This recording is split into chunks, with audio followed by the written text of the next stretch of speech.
Hello, അതെ, സുരവില തന്നെ. ആരെ വേണം? രഘുനാഥൻ അങ്ങൊന്നും ഇവിടെ ഇല്ലല്ലോ. ഇന്നലെ രാവിലെ എറണാകുളത്തിന് പോയതാ. ഗോപിനാഥൻ അങ്ങുന്നുണ്ട്. വിളിക്കണോ? നല്ല ഉറക്കവാ. ആരാ സംസാരിക്കുന്നത്? ഇൻസ്പെക്ടർ റഹ്മാനാണോ? ഉടനെ വിളിക്കാം.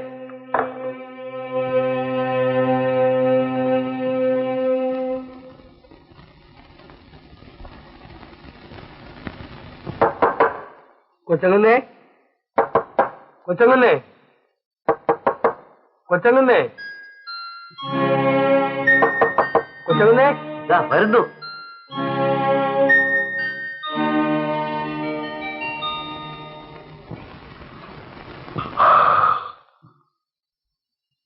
എന്താ? പോലീസ് സ്റ്റേഷനിൽ നിന്ന് ഫോണിൽ വിളിക്കുന്നു. പോലീസ് സ്റ്റേഷനിൽ നിന്നോ? അതും പുലർച്ചയ്ക്ക്? എന്നെ തന്നെയാണോ? വെല്ലിങ്ങനെ ചോദിച്ചു. ഇല്ലെന്ന് ഞാൻ പറഞ്ഞു.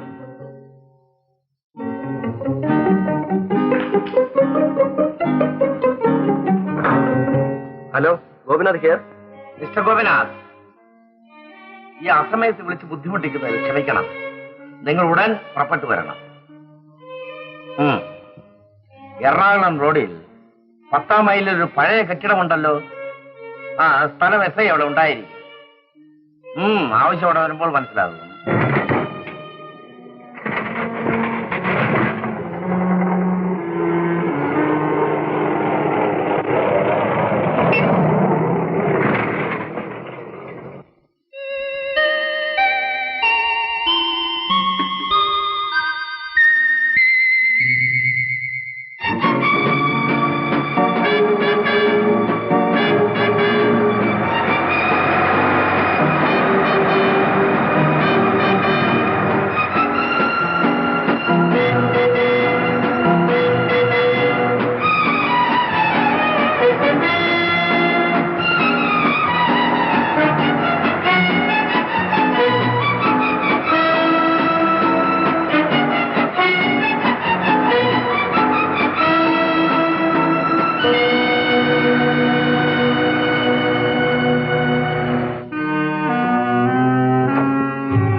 ചേട്ടന്റെ കാർ വരൂ.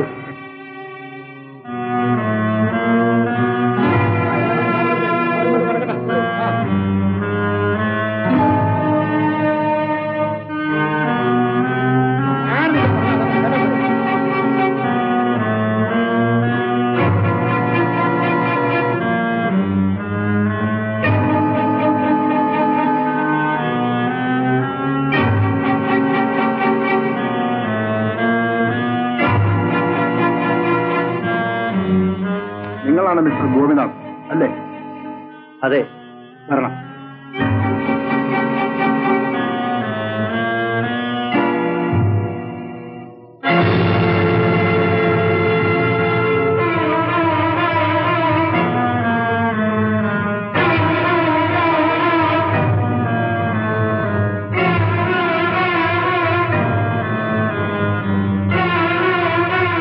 അല്ല, ഇതെന്റെ ചേട്ടനല്ല. എന്റെ ചേട്ടൻ ഇങ്ങനെ ഒരു ഗതി നേരിട്ടില്ല.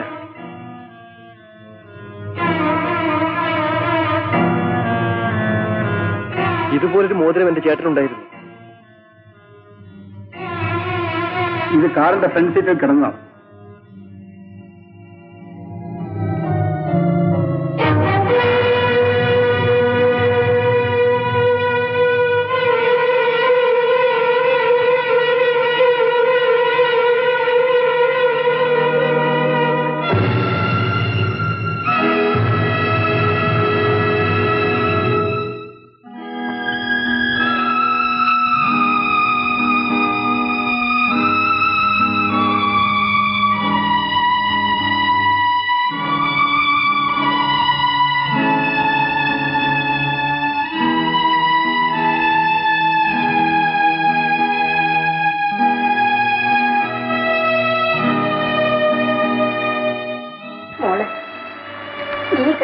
കണ്ണീരുകൊണ്ടൊന്നും ഒരു കാര്യമില്ല. ഇനി ഞാൻ രാത്രി ഇവിടുന്ന് കളിച്ച് തിരിച്ചുകൊണ്ട് ഇറങ്ങിപ്പോയതാണത്. അതിന്റെ മനം ഇതായിരിക്കുമെന്ന് ആരെങ്കിലും അറിഞ്ഞോ? കാത്യായനി, നീ അവളെ ആശ്വസിപ്പിക്കാൻ വേണ്ടിയാണോ ഇതൊക്കെ പറയുന്നത്? ഇത്തരം സന്ദർഭങ്ങളിൽ കുറച്ച് കരയുന്നതും കരയിപ്പിക്കുന്നതും നല്ലതാണ്. ഞാൻ അവിടെ വരെ പോയിട്ട് വരട്ടെ. ഇപ്പോൾ പോസ്റ്റ്മോർട്ടം കഴിഞ്ഞ് വീട്ടിലേക്ക് എടുത്തുക. എനിക്ക് മരണമുണ്ട്. ഇവിടെ എങ്ങനെ ഇട്ടോണ്ട്? വേണ്ട, ഞാൻ മാത്രം പോയാൽ മതി. അച്ഛാ, ഞാനും വരാം. എനിക്കും കാണണം. വേണ്ട മോളെ, നിനക്ക് ആ കാഴ്ച കാണാൻ കഴിയുകയില്ല. എനിക്ക് കാണണം. ഞാൻ കാണും. ആ മുഖത്ത് നോക്കാൻ നിന്റെ അച്ഛന് പോലും കരുത്തുണ്ടായില്ല. പിന്നല്ലേ നിനക്ക്? മാത്രമല്ല, നിങ്ങൾ തമ്മിലുള്ള വിവാഹം നിശ്ചയിച്ചിട്ടേ ഉള്ളൂ. നീ അവിടെ ചെന്ന് നിയന്ത്രണം വിട്ട് വല്ലതും കാണിച്ചാൽ നാട്ടുകാർക്ക് അത് മതിയാകും. നീ പറയുന്നതൊന്നും മനസ്സിലാക്കും. ശരിയാ മോളെ അച്ഛൻ പറയുന്നത്. എന്നാൽ അച്ഛൻ പോയിക്കൊള്ളു. അങ്ങോട്ടെന്നല്ല, എങ്ങോട്ട് പോകാനും എനിക്കിപ്പോ വഴിയായി.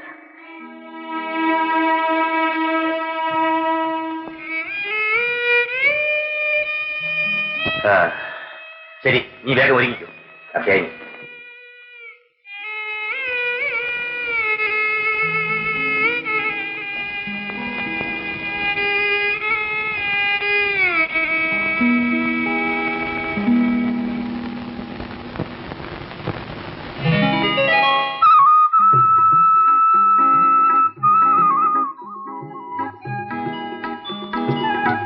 നിന്റെ കണ്ണുകൾ എന്നോട് പലതും ചോദിക്കുന്നു.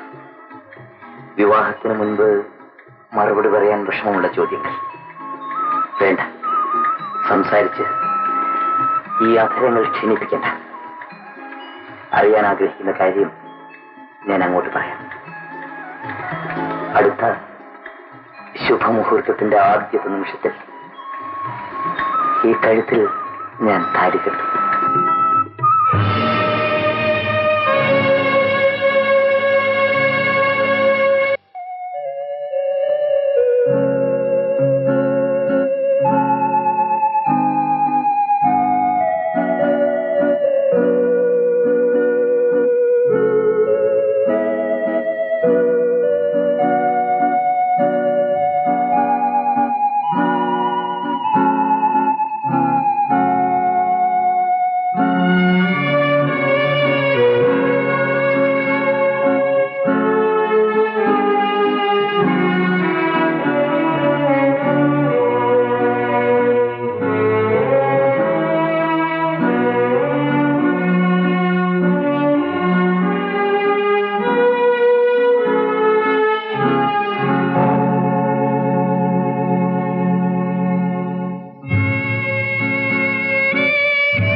അയാൾക്ക് ഇങ്ങനെ തോന്നാൻ എന്ത് പറ്റി? വാസ്തവത്തിൽ എനിക്ക് തീരെ വിശ്വസിക്കാൻ സാധിച്ചില്ല.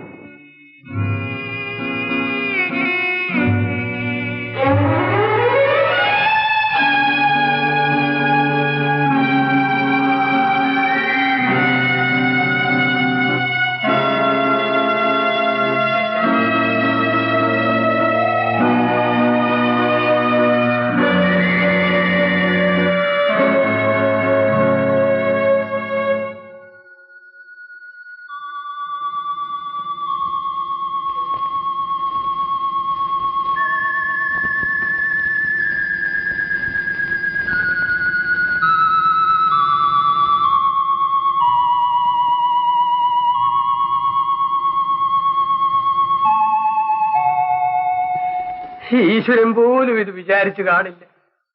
ഇങ്ങനെ ഒരു കടുങ്കൈ കാണിക്കാൻ ഇവിടെ എന്ത് കാരണമുണ്ടായെന്നാ എനിക്ക് മനസ്സിലാവാത്തത്. ആർക്കും അറിയാൻ പാലാത്ത അത് തന്നെയാണ് കുട്ടപ്പ. ഇവിടെ വല്ലതിനും ഒരു കുറവുണ്ടായിരുന്നു. സുമതിക്കുഞ്ഞിനെ അങ്ങോട്ടും രഘുക്കുഞ്ഞിനെ ഇങ്ങോട്ടും ഇഷ്ടവുമായിരുന്നു. ആർക്കും ഒരു എതിർപ്പും ഉണ്ടായിരുന്നില്ല. ആ കുഞ്ഞിന്റെ സ്ഥിതിയായി എടുക്കാനും വെക്കാനും ഇല്ലാത്തത്. കുട്ടപ്പൻ ചേട്ടാ, ഞങ്ങളൊരമ്മയ്ക്ക് പിറന്നവരല്ലെന്നുള്ളത് ശരിയാണ്. എന്നാലും ഞാൻ ഒരിക്കലും അങ്ങനെ ചിന്തിച്ചിട്ടില്ല. അങ്ങനെ ചിന്തിക്കാൻ അച്ഛനൊട്ട് വഴി വെച്ചിട്ടുമില്ല. പക്ഷെ ഇക്കാര്യത്തിൽ ഇപ്പോൾ നാട്ടുകാർ എന്നെയാ കുറ്റം പറയുന്നത്. പലപ്പോഴും ചേട്ടൻ അനാവശ്യമായി പണം ധൂർത്തടിക്കുന്നു കാണുമ്പോ ഞാൻ അല്പം ഉച്ചത്തിൽ സംസാരിച്ചു പോയിട്ടുണ്ട്. ചേട്ടാനുജന്മാര് തമ്മിലാകുമ്പോ അതൊക്കെ കാണും. പിന്നെ വലുതും പറയണമെന്നുള്ളവര് അത് പറയുകയും ചെയ്യും. ശരിയാണ്, ആരെന്ത് പറഞ്ഞാലും അത് കേട്ടോണ്ടിരിക്കാനുള്ള ന്യായമേ എനിക്കുന്നുള്ളൂ. കാര്യം കേട്ടപ്പോഴേ എനിക്കൊരു സംശയമുള്ളത് ഞാൻ പറയട്ടെ. ഇതിന്റെ പിന്നെ വല്ല രഹസ്യം ഉണ്ടെങ്കിൽ ആ സുമതിക്കുഞ്ഞ് അത് അറിയാതിരിക്കില്ല. ഞാൻ പറഞ്ഞത് വിട്ടിട്ടായോ?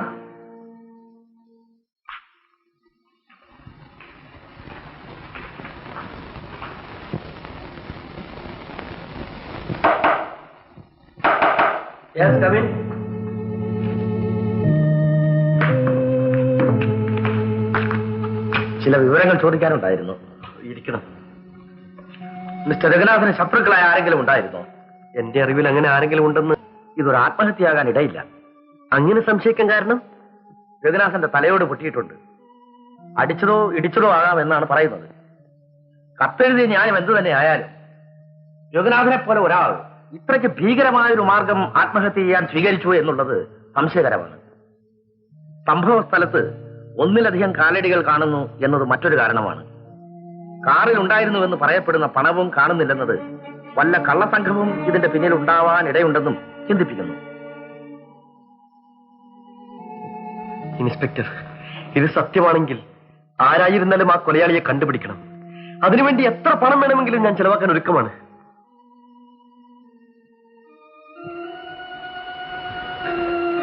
വരൂ ഇൻസ്പെക്ടർ.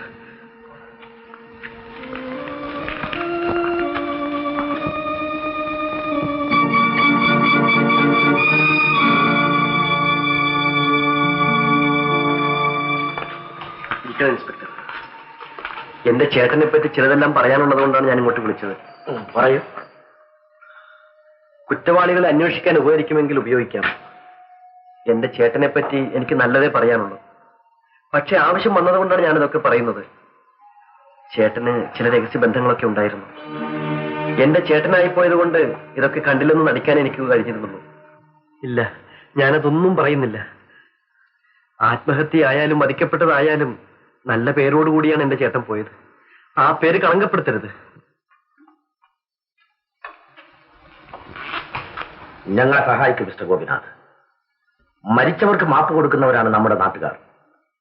പക്ഷേ ചേട്ടന്റെ സൽപ്പേരിനെ ചൊല്ലി കുറ്റവാളിക്ക് മാപ്പ് കൊടുത്തുകൂടാ. പറയൂ. പറയാം.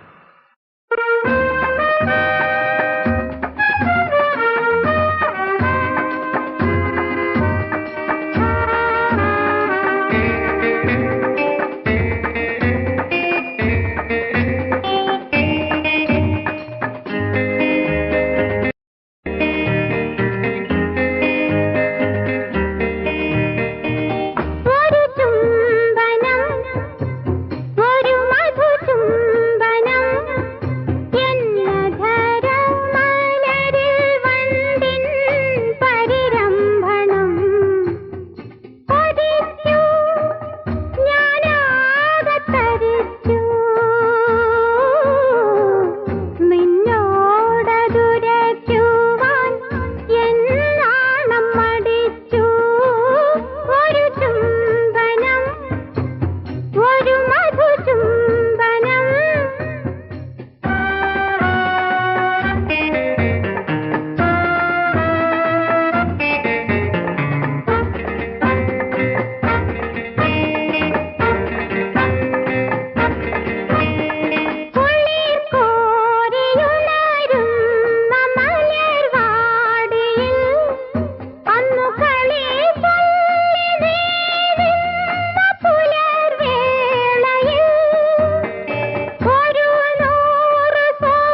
ഒരുപാട് താമസിച്ചോ?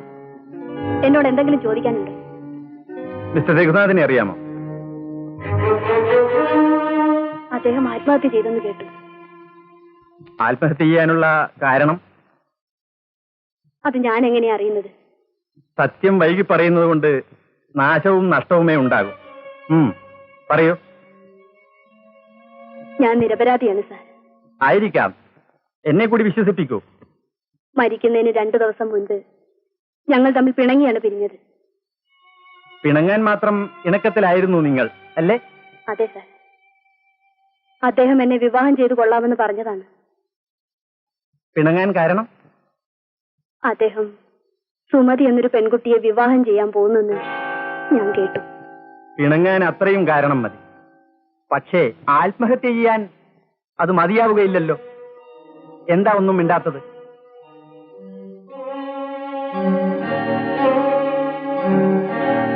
നിന്നോട് കാണിച്ച നന്ദികേടിന് നിനക്കോ നിന്റെ ആൾക്കാർക്കോ രഘുനാഥിനെ വേണമെങ്കിൽ കൊല്ലാം, അല്ലേ? എവിടെ നിന്റെ ചേട്ടൻ? കുറച്ചു ദിവസങ്ങളായി ഞാൻ കണ്ടിട്ടില്ല. അന്വേഷിച്ചില്ലേ? ഇല്ല. കാരണം? എന്റെ ചേട്ടൻ അങ്ങനെയാണ്. എവിടെ പോകുന്നു എന്ന് പറയാറില്ല. എവിടുന്ന് വരുന്നുവെന്ന് ഞാൻ തിരക്കാറുമില്ല. കാശിന് ആവശ്യമുള്ളപ്പോൾ എന്റെ അടുത്ത് വരും, വാങ്ങിക്കും, തിരിച്ചു പോകും. ഓഹോ. രഘുവും നീയും തമ്മിലുള്ള ബന്ധത്തെപ്പറ്റി അയാൾക്കറിയാമല്ലോ? അറിയാം. അപ്പോൾ നിന്നെ വഞ്ചിച്ചവനോട് അയാൾ പ്രതികാരം ചെയ്തിരിക്കാമല്ലോ? ഇല്ല. എന്ന് നിനക്കെങ്ങനെ അറിയാം? രഘുവിനെ എന്റെ ചേട്ടൻ ഒരിക്കലും ഇഷ്ടപ്പെട്ടിരുന്നില്ല. രഘുനാഥിന്റെ കല്യാണക്കാര്യം അറിഞ്ഞപ്പോൾ എന്തായിരുന്നു നിന്റെ ചേട്ടന്റെ പ്രതികരണം? കൊല്ല ഒഴിഞ്ഞു എന്ന് പറഞ്ഞു.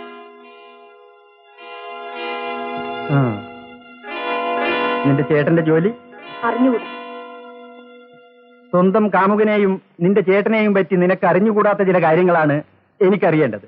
അത് അന്വേഷിച്ചറിഞ്ഞിട്ട് ഞാൻ വീണ്ടും വന്ന് കാണാം.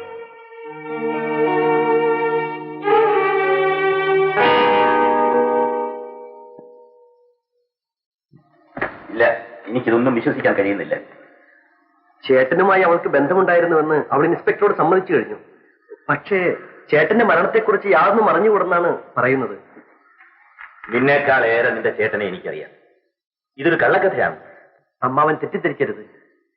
വേണ്ടതിനും വേണ്ടാത്തതിനുമൊക്കെ സംഭാവനയും സഹായവും നൽകി നാട്ടുകാരുടെ മുമ്പിൽ നല്ലവനായി നടന്ന ചേട്ടന്റെ മറുവശം കാണാൻ ആർക്കും കഴിഞ്ഞില്ല.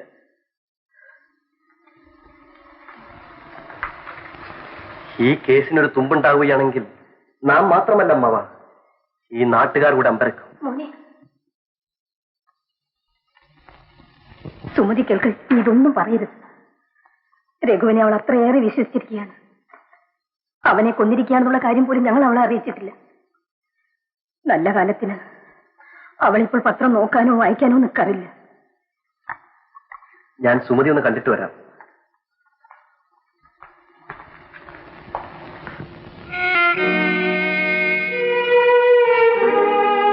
സുമതി, ചേട്ടൻ എന്തുകൊണ്ടോ അങ്ങനെ ഒരു വിഡ്ഢിത്തം ചെയ്തു. നിനക്കത് പെട്ടെന്ന് മറക്കാനാവില്ലെന്ന് എനിക്കറിയാം.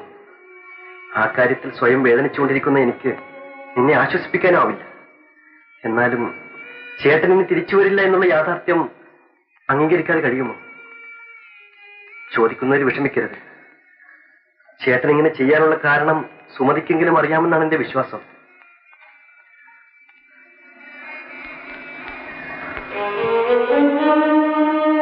പറയൂ,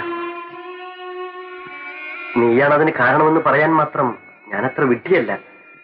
ചേട്ടാ, എന്നോട് സംസാരിക്കാതിരിക്കൂ. എന്നോടൊന്നും ചോദിക്കണ്ട. എനിക്കൊന്നും അറിഞ്ഞുകൂടാ. സുമതി, ദയവ് ചെയ്ത് അവിടെ നിന്ന് പോകൂ. സുമതി, സുമതിയെ വിഷമിപ്പിക്കാൻ എനിക്ക് ആഗ്രഹമില്ല. ചേട്ടന്റെ മരണത്തിന്റെ പിന്നിൽ വലിയ രഹസ്യങ്ങൾ ഉണ്ടെന്നാണ് പറഞ്ഞു കേൾക്കുന്നത്.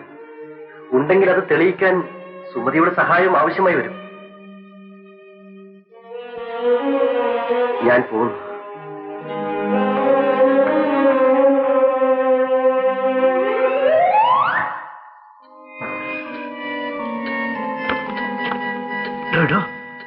ഏമാ വന്നോ? നാളില്ല. Good morning sir.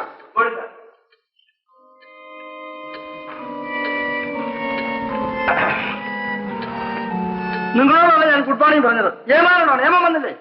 ഇല്ല, ഇന്ന് സാറാണ് ഇവിടുത്തെ ഏമാൻ. ഓഹോ, ഞാൻ ഏമാനായോണ്ടായിരിക്കും വെറുതൊക്കെ പറയാൻ നിൽക്കുന്നത്. ഉത്തരവ് ശരിക്കുന്നു.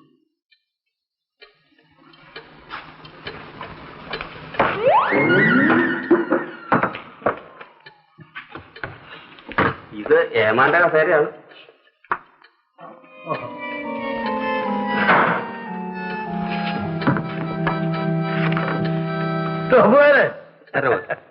തന്നെ ഞാൻ ശകാരിച്ചത് സാറല്ല.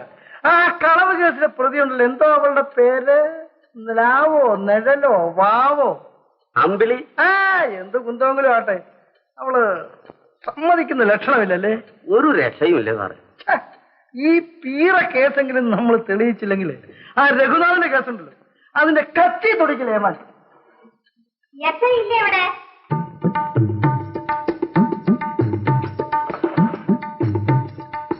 ഇരുന്നോ?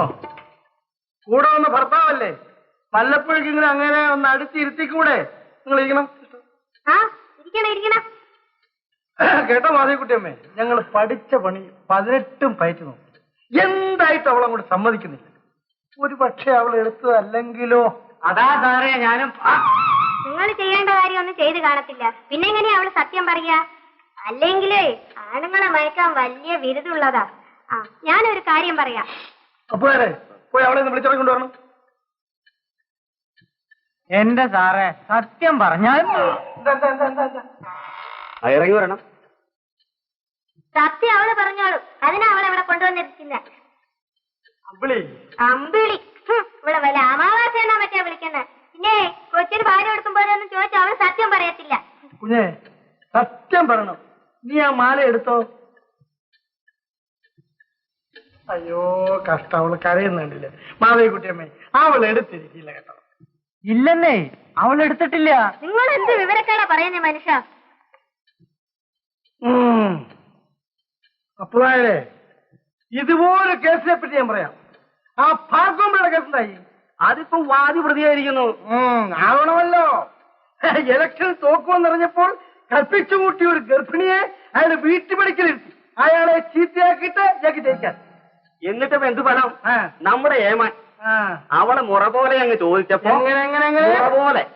മുറ പോലെ അങ്ങ് ചോദിച്ചപ്പോ അവള് കിളി പോലെ അങ്ങ് പറഞ്ഞു, ഒന്നേമാന്നെ എനിക്ക് ഗർഭമില്ല, ഞാൻ മച്ചിയാണ്, ആ ഭാർഗവം പിള്ള പണം തന്ന് എന്നെ കൊണ്ട് പറയിപ്പിച്ചതാണ് എന്ന്. എന്നിട്ട് ഇപ്പൊ എന്തുണ്ടായി?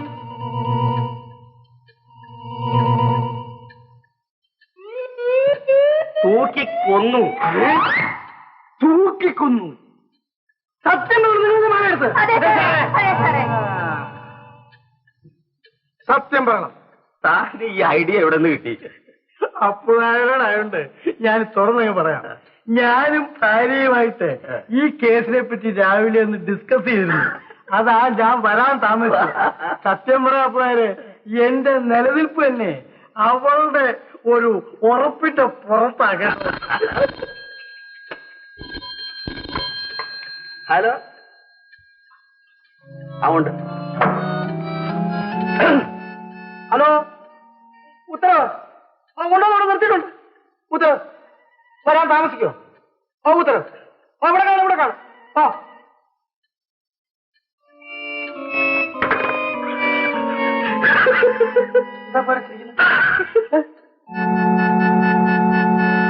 ഇതാരാ ഈ കുഷിയല്ലാത്ത ഈ പശ കോരി ഒഴിച്ചത്? പറിച്ചെടുത്തേ, പറിച്ചെടുത്തേ.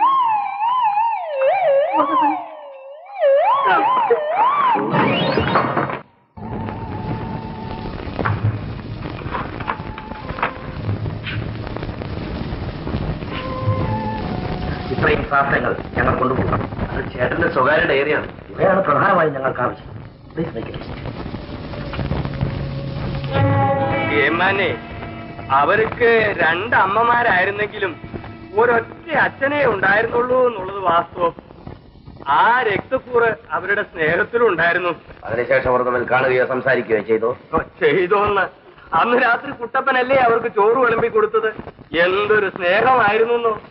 മല പോലെ വന്നത് മഞ്ഞുപോലെ ആയി എന്ന് പറഞ്ഞ പോലെ തോന്നി കുട്ടപ്പന്. ശരി, പോയിക്കോളൂ. ആവശ്യമുള്ളപ്പോൾ വിളിപ്പിക്കാം. വിളിച്ചില്ലെങ്കിലും ഇങ്ങോട്ടായതുകൊണ്ട് വന്നോളാം.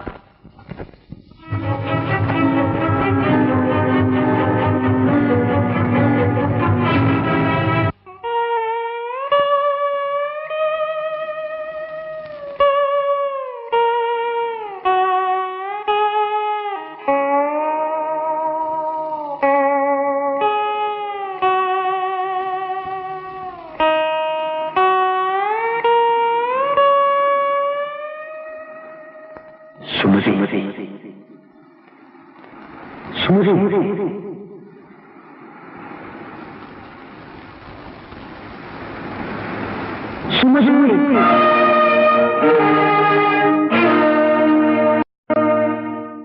ഒരിക്കൽ മാത്രം വിളി കേൾക്കുമോ ഒരു ഗദ്ഗദമാ ഒരു പാഴ്സ്വരമാ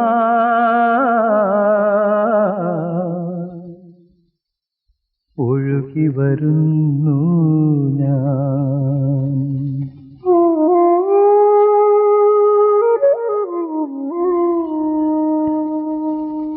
ഒരിക്കൽ മാത്രം വിളി കേൾക്കുമോ ഗദ്ഗദമായൊരു പാഴ്സ്വരമാ ഒഴുകി വരുന്നു ഞാൻ. ഒരിക്കൽ മാത്രം വിളി കേൾക്കുമോ ഒരിക്കൽ മാത്രം.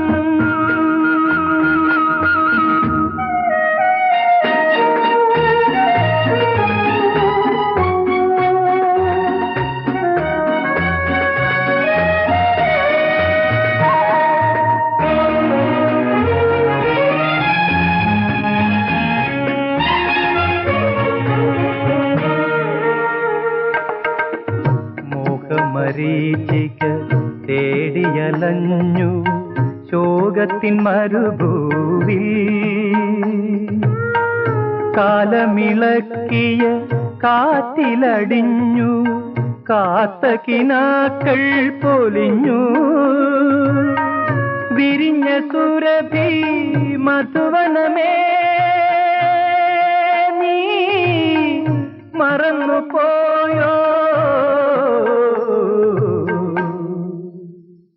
എന്നെ മറന്നു പോയോ.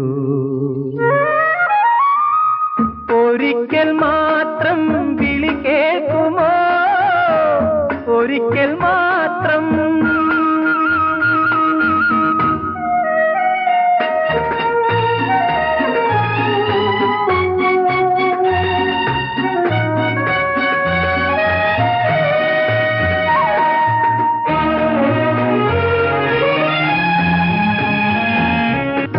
ഓർമ്മകൾ നീർത്തിയ ചന്ദന വിരിയിൽ ഓമന എന്നുമുറങ്ങി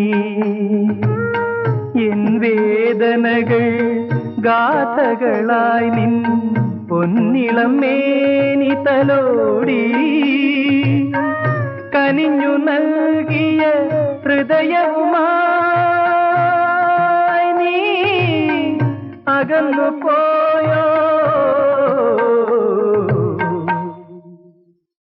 എന്നെ വെടിഞ്ഞു പോയോ. ഒരിക്കൽ മാത്രം വിളി കേൾക്കുമോ ഗദ്ഗദമായൊരു പാഴ്സ്വരമാ ഒഴുകി വരുന്നു ഞാൻ. ഒരിക്കൽ മാത്രം വിളി കേൾക്കുമോ ഒരിക്കൽ മാത്രം.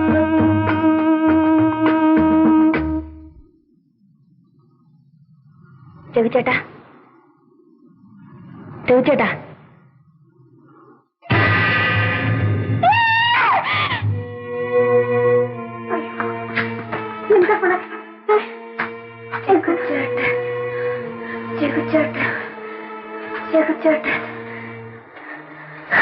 അയ്യോ ഒന്ന് ഡോക്ടറെ വിളിക്കൂ.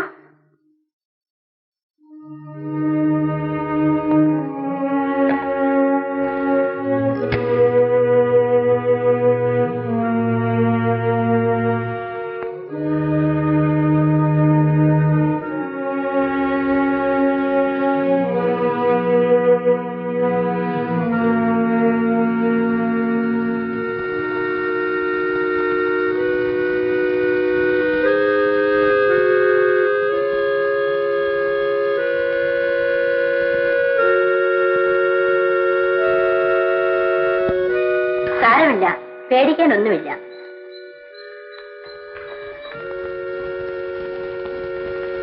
മിസ്റ്റർ മേനോൻ, മകളുടെ ശാരീരികമായ അസ്വസ്ഥത്തെക്കുറിച്ച് ഉത്കണ്ഠയ്ക്ക് അവകാശമില്ല. പെട്ടെന്നുണ്ടായ ഈ ആഘാതത്തിൽ നിന്നും അവളെ രക്ഷിക്കണം. അതിന് ഔഷധത്തെക്കാൾ ഫലം ചെയ്യുക നമ്മുടെ പ്രവൃത്തികളാണ്. ഞങ്ങൾ എന്ത് ചെയ്യണം ഡോക്ടർ? രഘുവിനെ ദഹിപ്പിച്ച ചിതയിൽ വീണ് അവളെ മനസ്സ് വേവുകയാണ്. അവൾക്കിപ്പോ ജീവിതത്തെപ്പറ്റി അശേഷം ചിന്തയില്ല മിസ്റ്റർ മേനോൻ. കുറച്ച് ദിവസങ്ങളായി അവൾ ആരോടും സംസാരിക്കുന്നത് പോലുമില്ല. അവളിപ്പോൾ ഇഷ്ടപ്പെടുകയില്ലായിരിക്കും. എന്നാലും എതിർക്കാൻ തോന്നാത്ത വിധത്തിലുള്ള ഒരു യുവാവിനെ അവളെ മുൻപിൽ കൊണ്ട് നിർത്താമോ? എന്ന് പറഞ്ഞാൽ അവളെ ശരിക്കും മനസ്സിലാക്കാൻ കഴിവുള്ള ഒരാളെ. വിവാഹക്കാര്യമാണോ ഡോക്ടർ പറയുന്നത്? അതെ, പക്ഷെ അടിച്ചേൽപ്പിക്കരുത്. ആലോചിക്കൂ. ഞാൻ രാത്രി വീണ്ടും ഈ വഴിക്ക് വരാം. ശരി ഡോക്ടർ.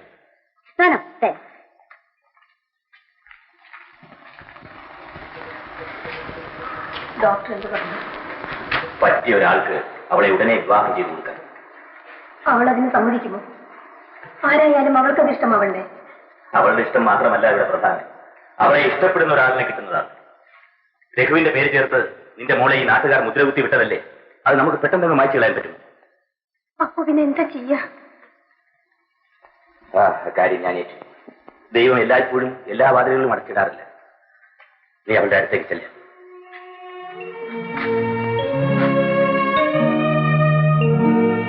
ചേട്ടനെ പോലെ അങ്ങയെ അമ്മാവ എന്ന് വിളിക്കാൻ എനിക്ക് അവകാശം കുറയും. എന്നാലും ഞാൻ വിളിക്കട്ടെ. അമ്മാവ, സുമതിയെ വിവാഹം ചെയ്യുക എന്ന തെറ്റ് ഞാൻ ചെയ്യുകയില്ല. ചേട്ടൻ ജീവിച്ചിരിപ്പുണ്ടെങ്കിൽ അതൊരു തെറ്റാണെന്ന് പറയാം. എന്നാലും സുമതി ചേട്ടന് മനസ്സ് കൊടുത്തവളാണ്. അതിന്റെ പേരിൽ സുമതിയെ തലമുട്ടയടിപ്പിച്ച് വീട്ടിലിരുത്തണമെന്നാണോ ഗോപി പറയുന്നത്? അങ്ങനെ ഞാൻ പറഞ്ഞില്ല.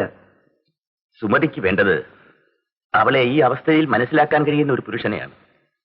രക്തത്തിന്റെ ഗ്രൂപ്പ് നോക്കാൻ പോകണ്ട, കോടതിയിൽ പോയി അവകാശം സ്ഥാപിക്കുകയും വേണ്ട. രഘുവിനെ പോലെ ഞങ്ങൾ നിന്നെയും കണ്ടിട്ടുണ്ട്. സുമതി നിന്റെ മുറപ്പെണ്ണാണ്.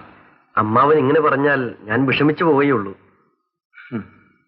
രഘു ആത്മഹത്യ ചെയ്തതാണെങ്കിൽ അത് സുമതി ദുഃഖിക്കട്ടെ എന്ന് വിചാരിച്ചുണ്ടാവില്ല. അഥവാ കൊല്ലപ്പെട്ടതാണെങ്കിലും അതിന്റെ ഫലം അവൾ അനുഭവിക്കട്ടെ എന്ന് അവൻ കരുതുമോ? നാട്ടുകാരെന്ത് പറയും അമ്മാവ? കേസ് അന്വേഷണത്തിന് ഒരു രൂപം വന്നിട്ടില്ല. അതിനു മുൻപേ ഇങ്ങനെ ഒരു കാര്യം നടന്നാൽ വേണ്ടമ്മാവ, വേണ്ട. എന്നെ അതിന് നിർബന്ധിക്കരുത്. ഗോപി, സുമതി ആ ഉമിറ്റിയിൽ കിടന്ന് നീറുകയാണ്.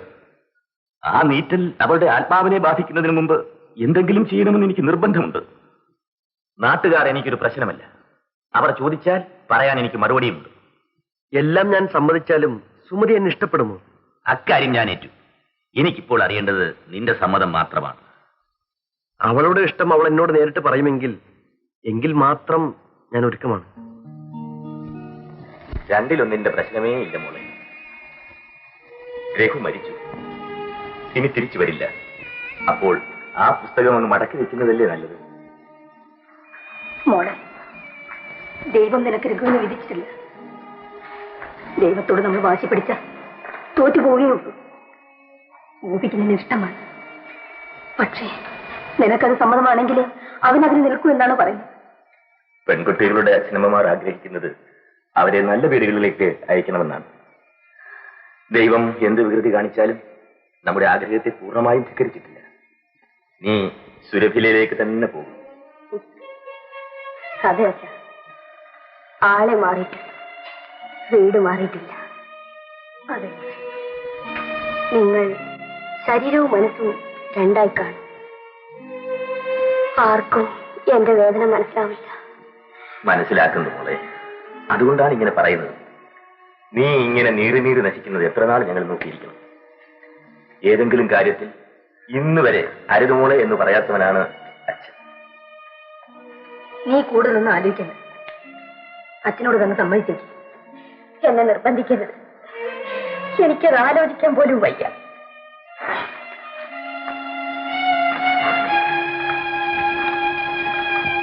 മോളെ, നിന്നെ വേദനിപ്പിക്കണമെന്ന് ഞങ്ങൾക്ക് വിചാരം ഉണ്ടായിട്ടാണോ? കാർത്തിയാനി, നീ അവളോട് പറഞ്ഞേക്ക്, ഞാൻ ഈ വിവാഹം തീരുമാനിക്കാനും നടത്താനും പോവുകയാണ്. അച്ഛാ,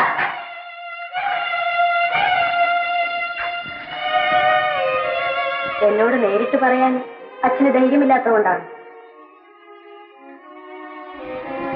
ചെവിച്ചേട്ടനോടൊപ്പം ഞാനും മരിച്ചു കഴിഞ്ഞു. ഈ മൃഗശരീരം കൊണ്ട് ഇനി എനിക്ക് പ്രയോജനമില്ല. ഇതാ ഞാൻ ഒരുങ്ങിക്കഴിഞ്ഞു. എന്തു വേണമെങ്കിലും ചെയ്തു.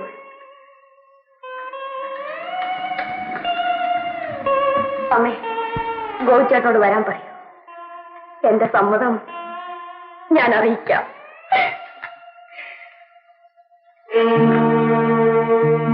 എന്താ, തൃപ്തിയായോ?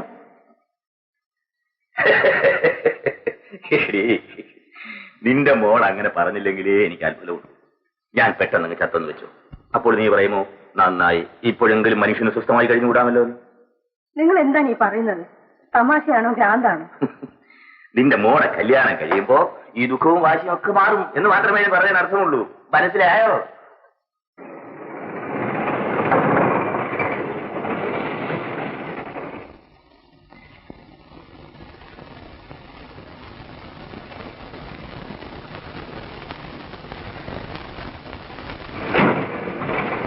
കുഞ്ഞ്, ആ സുമതി കുഞ്ഞിന്റെ അച്ഛൻ ഫോണിൽ വിളിച്ചിരുന്നു. കുഞ്ഞ് കല്യാണത്തിന് സമ്മതിച്ചെന്ന്. എന്നാലും കുട്ടപ്പൻ ചേട്ടാ, ഈ വിവാഹം ഒരു തെറ്റാവില്ല എന്ന് കുട്ടപ്പന് തോന്നുന്നില്ല കുഞ്ഞെ. ചേട്ടൻ മരിച്ച ചേട്ടന്റെ സ്വത്തുക്കൾക്കുള്ള മുഴുവനും അവകാശവും ഇപ്പോഴത്തെ നിലയ്ക്ക് ആർക്കാ? കുഞ്ഞിനല്ലയോ? സുമതി കുഞ്ഞ് ആരുടെ സമ്പാദ്യമാ? അതിനെ രക്ഷിക്കേണ്ടത് ആരാ? എന്നായാലും അതിനൊരു ഭർത്താവ് വേണം. അത് കൊച്ചങ്ങനാകുന്നതിൽ എന്താ തെറ്റ്? അതിന്റെ അച്ഛനും അമ്മയ്ക്കും ഇഷ്ടം, ഇപ്പൊ ആ കുഞ്ഞിനും ഇഷ്ടം.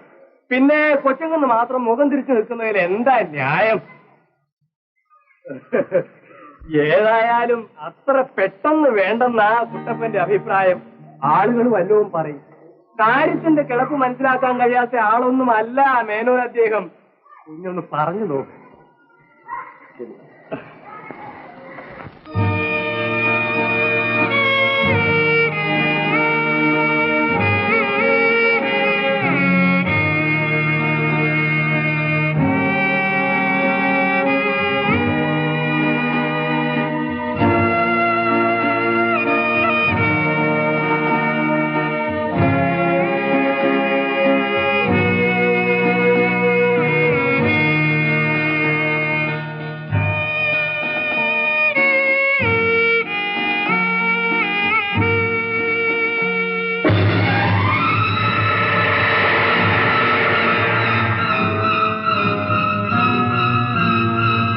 സുമതി, എനിക്ക് നശിച്ചു നിൽക്കാൻ സമയമായില്ലേ?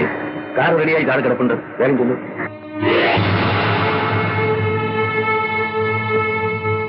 സമയമായി, വേഗം ചെല്ല്. ഞാൻ വിവരങ്ങളൊക്കെ പറഞ്ഞെന്നേ ഉള്ളൂ. എനിക്ക് ധൃതിയൊന്നുമില്ല. പക്ഷേ ആ സദാനന്ദന്റെ കാര്യം മാത്രം വേഗമൊന്ന് തീരുമാനിക്കണം. വൈകിയാൽ അയാൾ വല്ല കുഴപ്പവും ചെയ്തേക്കുമെന്ന് എനിക്ക് ഭയമുണ്ട്. ഗോപി അങ്ങനെ സംശയിക്കാൻ കാരണം? എന്നെ തെറ്റിദ്ധരിക്കരുത്. ചേട്ടന്റെ ശവം ഇവിടെ കൊണ്ടുവന്ന് കിടത്തിയപ്പോൾ ഒന്ന് കരഞ്ഞു കാണിച്ചിട്ട് പോയതാണ് അയാൾ. അതിനുശേഷം ഇതുവരെ അയാൾ തിരിഞ്ഞു നോക്കിയിട്ടില്ല. ചേട്ടൻ കൊല ചെയ്യപ്പെട്ടതാണെന്ന് അറിഞ്ഞപ്പോൾ ആദ്യമായി എന്റെ മനസ്സിൽ തോന്നിയത് അയാളുടെ പേരാണ്. രേഖാമൂലമല്ലാത്ത സാമ്പത്തിക ബന്ധങ്ങൾ അവർ തമ്മിലുണ്ടാകാറുണ്ടോ? ചേട്ടന്റെ സ്വഭാവം വക്കീൽ സാറിന് അറിയാമല്ലോ. ഏത് കള്ളനെയും കണ്ണുമടച്ച് വിശ്വസിക്കും. ഈ സംശയം ഗോപി പോലീസുകാരെ ധരിപ്പിച്ചിട്ടുണ്ടോ? ഉണ്ട്. ശരി, ഗോപി അയാളെ ഒന്ന് കണ്ട് സംസാരിക്കണം. അയാൾ വഴിക്ക് വരുന്നില്ലെങ്കിൽ മാത്രം ഞാൻ ഇടപെട്ടാൽ മതിയല്ലോ. സമാധാനമായിരിക്കണം. എന്നെ സംബന്ധിക്കുന്ന മറ്റൊരു പ്രധാന കാര്യം പറയാൻ ഞാൻ മറന്നുപോയി. ഞാൻ വിവാഹിതനാകാൻ പോകുന്നു.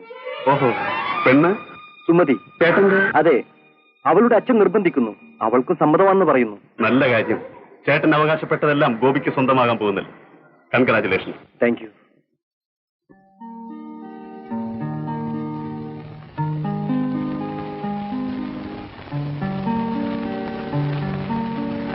എന്ത് പറ്റി? വണ്ടി കേടായി.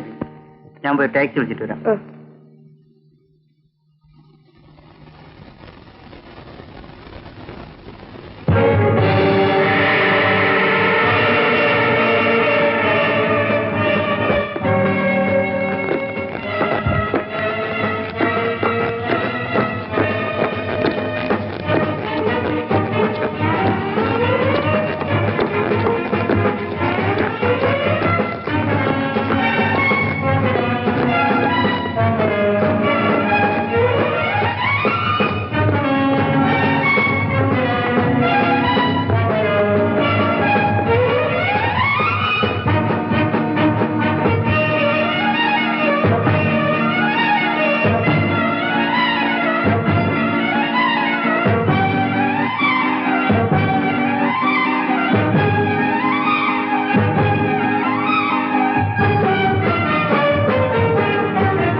സദാനന്ദൻ, 2 വഴിയേ നമ്മുടെ മുന്നിലുള്ളൂ.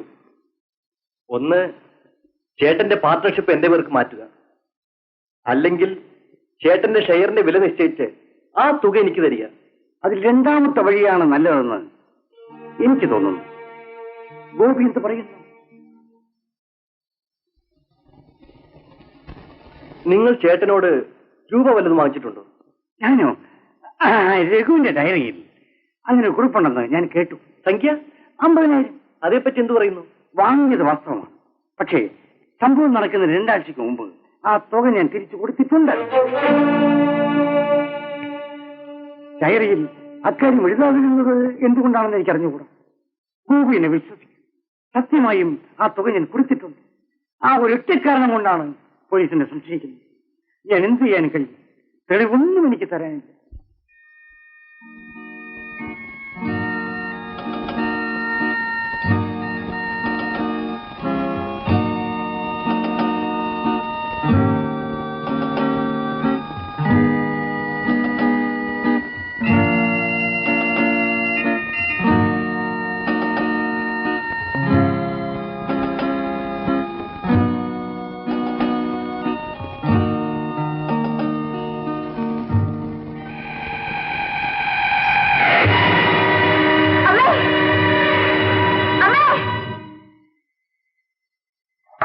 മോളെ, എന്ത് പറ്റി മോളെ? എന്ത് പറ്റിയെന്ന് പറയൂ. ഞാൻ പറഞ്ഞില്ലേ അമ്മേ, ആ ആൾ ഇപ്പോ ഈ ജനലിന്റെ അടുത്ത് വന്നിരുന്നു. നീ എന്തിനാ ഈ ജനലൊക്കെ തുറന്നിട്ട് കിടക്കുന്നത്? ആരെ പോലെ തോന്നി മോളെ നിനക്ക്?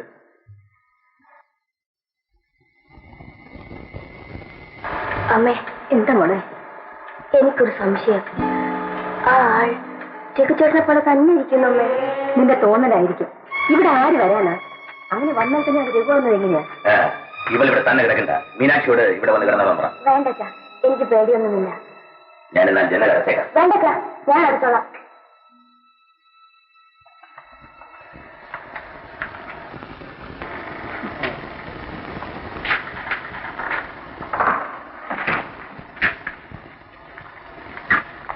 എനിക്കെന്തോ പേടിയാവുന്നു. വല്ല ഭ്രാന്തന്മാരും നിന്റെ മകളെ 1-2 തവണ നോക്കിയെന്ന് വിചാരിച്ച് അവൾ ഇത്രത്തോളം അത് തന്നെ വിചാരിച്ചുകൊണ്ടിരിക്കണമെന്നുണ്ടോ? രഘു തന്നെ വന്നെന്നാ അവള് പറയുന്നത്. രഘുവിനെ പോലിരിക്കുന്നെന്ന് അവൾ പറഞ്ഞത്. നിന്റെ മകളുടെ സ്വപ്നത്തിന്റെ പുറകെ നടക്കാൻ എന്നെ കൊണ്ടാവില്ല. നിനക്ക് അത്ര ഉത്കണ്ഠ ഉണ്ടെങ്കിൽ നീ അവിടെ കാവലിരുന്നു. ചൈത്രയാമിനി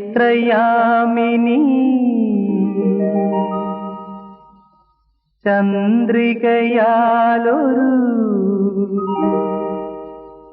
ചിത്രനീരാളം വിരിച്ചു.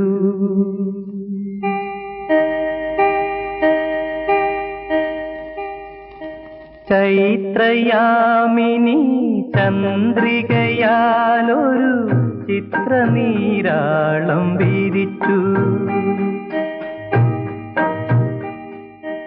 ഇന്ദീവരമിഴി എൻ തമ്പുരുവിൽ ഹിന്ദോളരാഗം തുടിച്ചു. ചൈത്രയാമിനി ചന്ദ്രികയാലൊരു ചിത്രനീരാളം വിരിച്ചു. ഇന്ദീവരമിഴി എൻ തമ്പുരുവിൽ ഹിന്ദോളരാഗം തുടിച്ചു.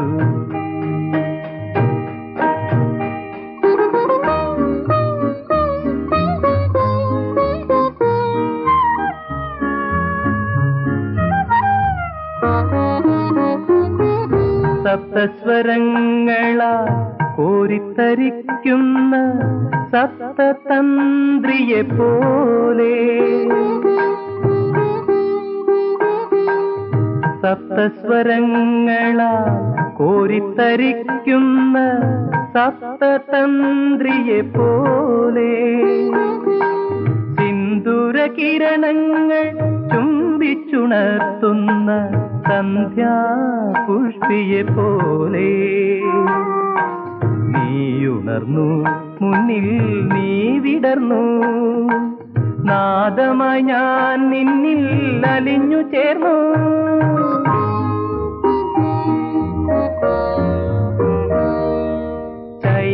ചൈത്രയാമിനി ചന്ദ്രികയാലൊരു ചിത്രനീരാളം വിരിച്ചു. ഇന്ദീവരമിഴി എൻ തമ്പുരുവിൽ ഹിന്ദോളരാഗം തുടിച്ചു.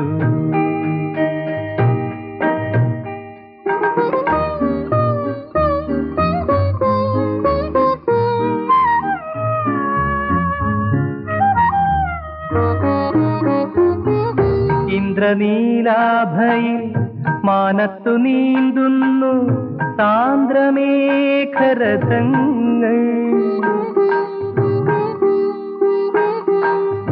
ഇന്ദ്രനീലാഭയിൽ മാനത്തു നീന്തുന്നു സാന്ദ്രമേഘരഥങ്ങൾ. ശൃംഗാരദീപങ്ങൾ നിറമാല തീർക്കുന്നു നിന്നേത്ര ഗോപുര നടയിൽ. നമുക്കുയരാം ഒന്നായി പുണർന്നൊഴുകാം, മേഘങ്ങളായി വാനിൽ അലിഞ്ഞു ചേരാം.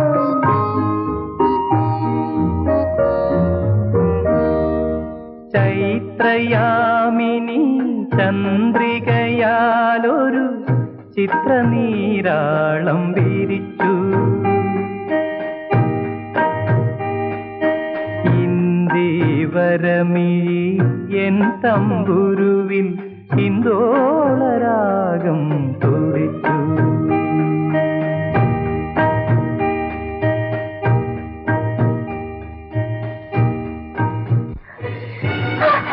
സുമതി, ഞാനാണ് നിന്റെ രഘുചേട്ടൻ. ഇതാ നോക്കൂ. അല്ല അല്ല, അദ്ദേഹം മരിച്ചു, ആത്മഹത്യ ചെയ്തു. ഇല്ല സുമതി, ഞാൻ ഒരിക്കലും ആത്മഹത്യ ചെയ്തിട്ടില്ല. എന്നെ കൊന്നതാണ്. മരിച്ചാൽ ഭയപ്പെടേണ്ട സുമതി, എന്നെ വിശ്വസിക്കൂ. നിനക്ക് വിശ്വാസം വരുന്നതുവരെ ഞാൻ നിന്റെ അടുത്തേക്ക് വരില്ല. ഇരിക്കു സുമതി. ഞാൻ എങ്ങനെയാണ് കൊല ചെയ്യപ്പെട്ടതെന്ന് നിനക്കറിയണ്ടേ? ആ കൊലയ്ക്ക് ഞാൻ മാത്രമേ ദൃക്സാക്ഷിയായി ഉണ്ടായിരുന്നുള്ളൂ. ഇരിക്കു സുമതി. നിന്നോട് യാത്ര പറഞ്ഞുകൊണ്ടാണ് ഞാൻ എറണാകുളത്തേക്ക് പോയത്. അവിടെ നിന്ന് കിട്ടാനുണ്ടായിരുന്ന 5000 രൂപയും വാങ്ങി ഞാൻ തിരിച്ചു വരികയായിരുന്നു.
ശബ്ദിച്ചാൽ ആ ശബ്ദമടങ്ങുന്നതിന് മുമ്പ് നിന്റെ കുടൽ പുറത്തായിരിക്കും. നീ ആരാണ്? നിനക്കെന്താണ് വേണ്ടത്? ഞാൻ ആരാണെന്ന് അറിഞ്ഞിട്ട് നിനക്ക് ഒരു കാര്യവുമില്ല. കാരണം നിന്നെ ഞാൻ കൊല്ലാൻ പറയാനുള്ളത് മുഴുവൻ പറയട്ടെ. ഇതൊരു കൊലപാതകമാകരുതെന്ന് എനിക്ക് നിർബന്ധമുണ്ട്. അതിന് നിന്റെ സഹായം എനിക്ക് വേണം. ഇതൊരു ആത്മഹത്യയാക്കി മാറ്റിത്തരണം. മരിക്കുന്ന നിനക്ക് ഇതുകൊണ്ട് ഒരു നഷ്ടവും വരാനില്ല. എന്തിനു വേണ്ടിയാണ്, ആർക്ക് വേണ്ടിയാണ് നീ ഇത് ചെയ്യുന്നത്? ആവശ്യമില്ലാത്ത കാര്യങ്ങൾ ചോദിക്കരുത്. കേൾക്കാനും പറയാനും എനിക്ക് നേരമില്ല. എങ്ങനെ മരിക്കുവാനാണ് ഉദ്ദേശം? ആത്മഹത്യ ചെയ്യുന്നോ അല്ല കൊല ചെയ്യപ്പെടുന്നോ?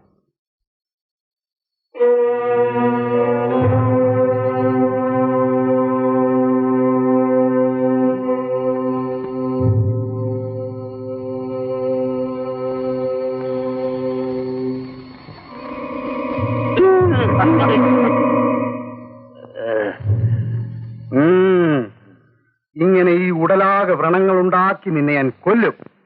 അതുകൊണ്ട് ആത്മഹത്യ ചെയ്യുന്നതാണ് നിനക്ക് നല്ലത്. എന്നാൽ വേദനിച്ച് പിടയാതെ മരിക്കാം. അതിന് ഞാൻ എന്ത് ചെയ്യണം? അങ്ങനെ ചോദിക്കുക. ഞാൻ ആത്മഹത്യ ചെയ്യുന്നുവെന്നും അതിനാരും കുറ്റക്കാരല്ലെന്നും എനിക്ക് എഴുതി ഒപ്പിട്ട് തരണം.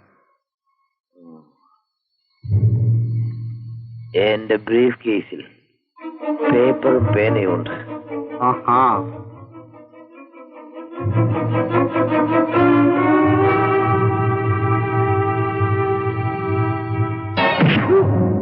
എടാ, മരിക്കാൻ നേരത്തെങ്കിലും മനുഷ്യൻ ബുദ്ധി കാണിക്കണം.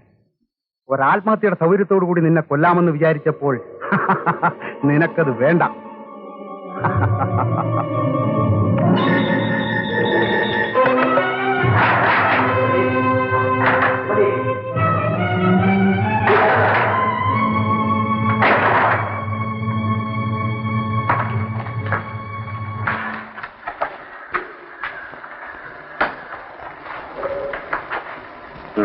നീ ആരോടാണ് സംസാരിച്ചുകൊണ്ടിരുന്നത്?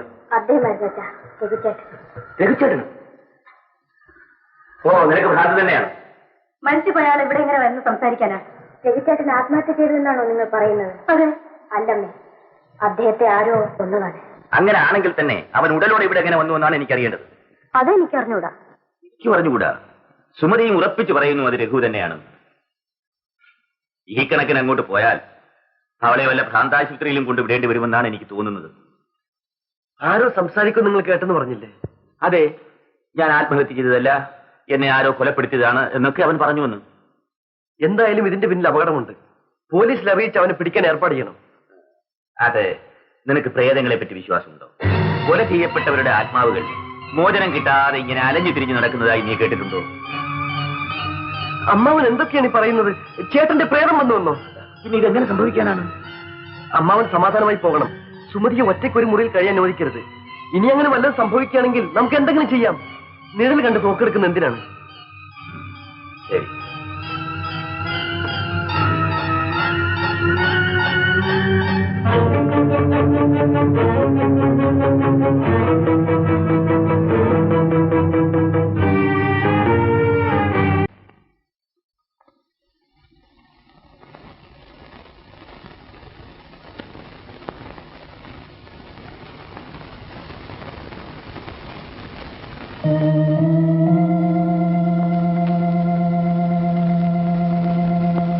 നിനക്ക് പ്രേതങ്ങളെ പറ്റി വിശ്വാസമുണ്ടോ?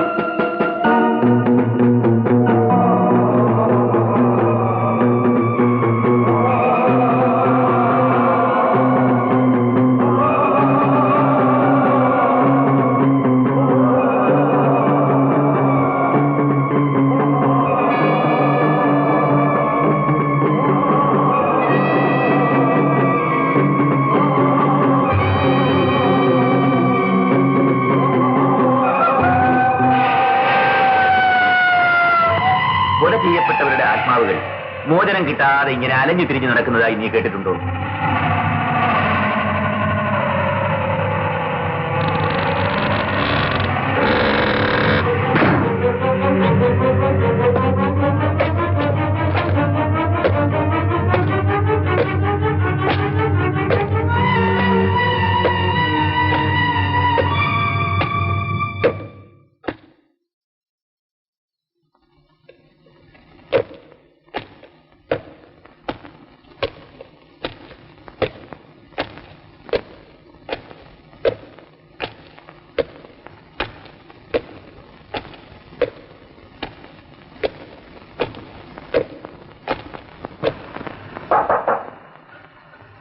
ആരാ ആരാണ്?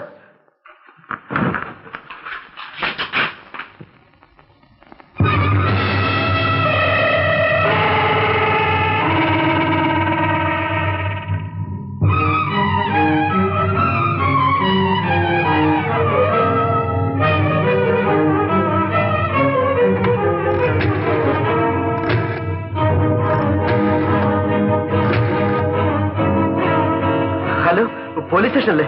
എസ് ഐ ഇല്ലേ അവിടെ? ഒന്ന് വേഗം കൊടുക്കൂ. ഇൻസ്പെക്ടർ അല്ലേ? ആ, സുരഭയിൽ നിന്നാണ് സംസാരിക്കുന്നത്. ഒന്ന് ഇങ്ങോട്ടൊന്ന് വരണം. ആ, ഇവിടെ വന്നിട്ട് പറയാം. സംസാരിക്കുന്നതാ രഘുനാഥ്. ആരാണെന്നാ പറഞ്ഞത്? ജഗന്നാഥോ?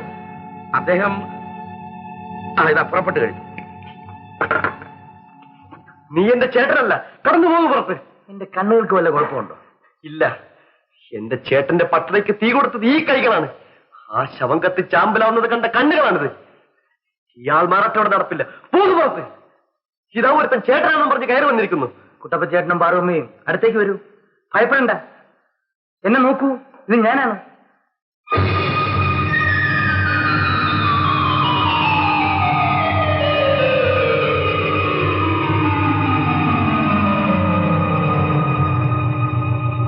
നമ്മുടെ രഘുക്കുഞ്ഞിനെ പോലെ തന്നെയുണ്ട്.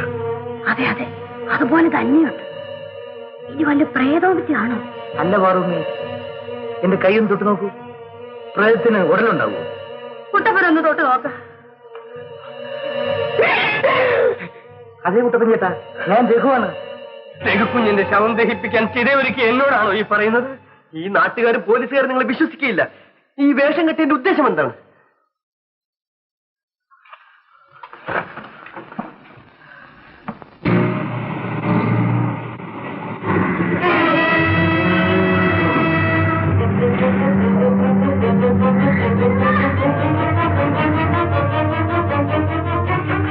ഇൻസ്പെക്ടർ, ചോദിക്കാനും പറയാൻ നിൽക്കട്ടെ.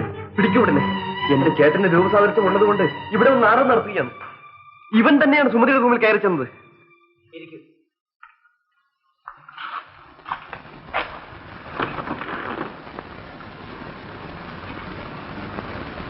രഘു ഒരു കത്തെഴുതി വെച്ച് ആത്മഹത്യ ചെയ്തു. ഞാനോ? ആത്മഹത്യയോ? എന്ത് വിഡിത്തമാണ് ഈ പറയുന്നത്?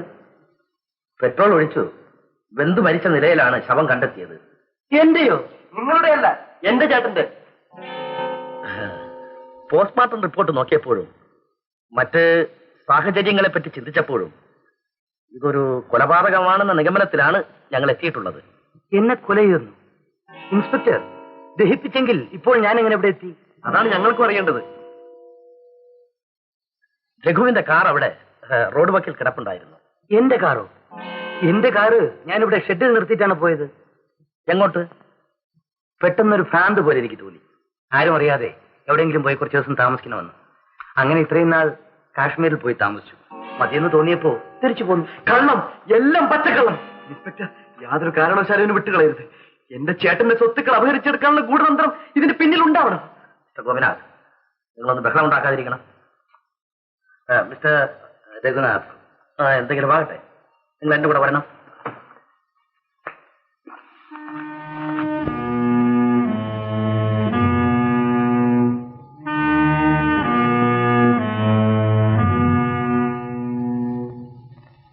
കുഞ്ഞെ, എന്തൊക്കെയാണിത്? പോലീസ് സ്റ്റേഷനിൽ എത്തിയാൽ ഇതെല്ലാം തെളിഞ്ഞുകൊള്ളും. എന്നാലും എന്നെയും പാർവമ്മയും കണ്ടപ്പോൾ ഒരു സംശയവും കൂടാതെ പേര് വിളിച്ചല്ലോ. അതെല്ലാം അന്വേഷിച്ച് പഠിച്ചിട്ടല്ല അവൻ ഇങ്ങോട്ട് വരുമോ? ശബ്ദം പോലും രഘുക്കുഞ്ഞിന്റെ പോലെ ഇരിക്കുന്നു. അതാ ഞാനും പറയുന്നത്.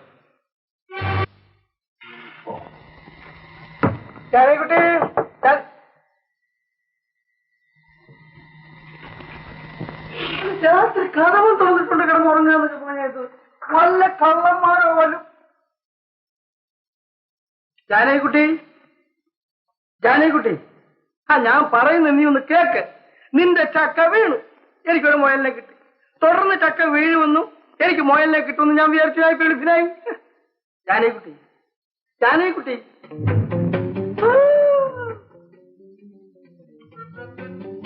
ജഗന്നാഥ് പണവുമായി എറണാകുളത്തു നിന്നും തിരിച്ചു വരുന്നു. ആ വിവരം അറിഞ്ഞ ഒരുത്തൻ രഘുനാഥനെ വഴിക്ക് വെച്ച് പിടികൂടുന്നു. നിന്റെ ഭർത്താവാണ്. എനിക്ക് ഒരു നയാ പൈസ ഇല്ല. ഇല്ല, നിന്റെ കയ്യിൽ 1000കണക്കിന് പണമുണ്ട്.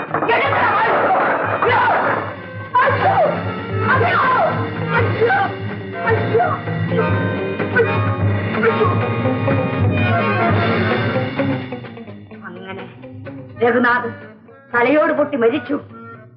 ആത്മഹത്യയാണെന്ന് തെളിയിക്കാൻ വേണ്ടിയിട്ട് പെട്രോളെടുത്ത് ദേഹത്തിൽ ഒഴിച്ചു.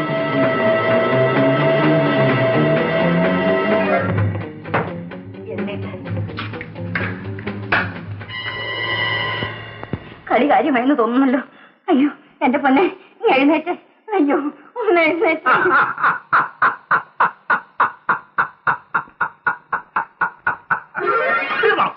തീർന്നു. നിങ്ങൾ ഈ വിവരം നിങ്ങളുടെ മേലുദ്യോഗസ്ഥന്മാരോട് എന്ന് പറയണം. എന്ന് പറഞ്ഞാലുണ്ടല്ലോ ഇതിനെ ചവിട്ടിയെടുത്ത് വെളിയിത്തന്നു. കാരണം എന്താണെന്ന് അറിയാമോ? ഈ ചത്തവനെന്ന് പറഞ്ഞോ പോലീസ് സ്റ്റേഷനിൽ ഇരിക്കുന്നു. പല്ലിയമ്മമാർ അവനെ ക്രാസ് ചെയ്തോണ്ടിരിക്കുക. ഓഹോ, അപ്പൊ നിങ്ങൾ എന്നെ മനഃപൂർവ്വം അപമാനിക്കായിരുന്നല്ലേ? രഘു കൊല്ലപ്പെട്ടെന്ന് പറഞ്ഞോണ്ടല്ലേ ഞാൻ ഇത്രയും തലപോഞ്ഞ് ആലോചിച്ചത്. ചത്തത് രഘു തന്നെ. അപ്പൊ ഈ വന്നിരിക്കുന്നത് വന്നതിന്റെ രഘു തന്നെ.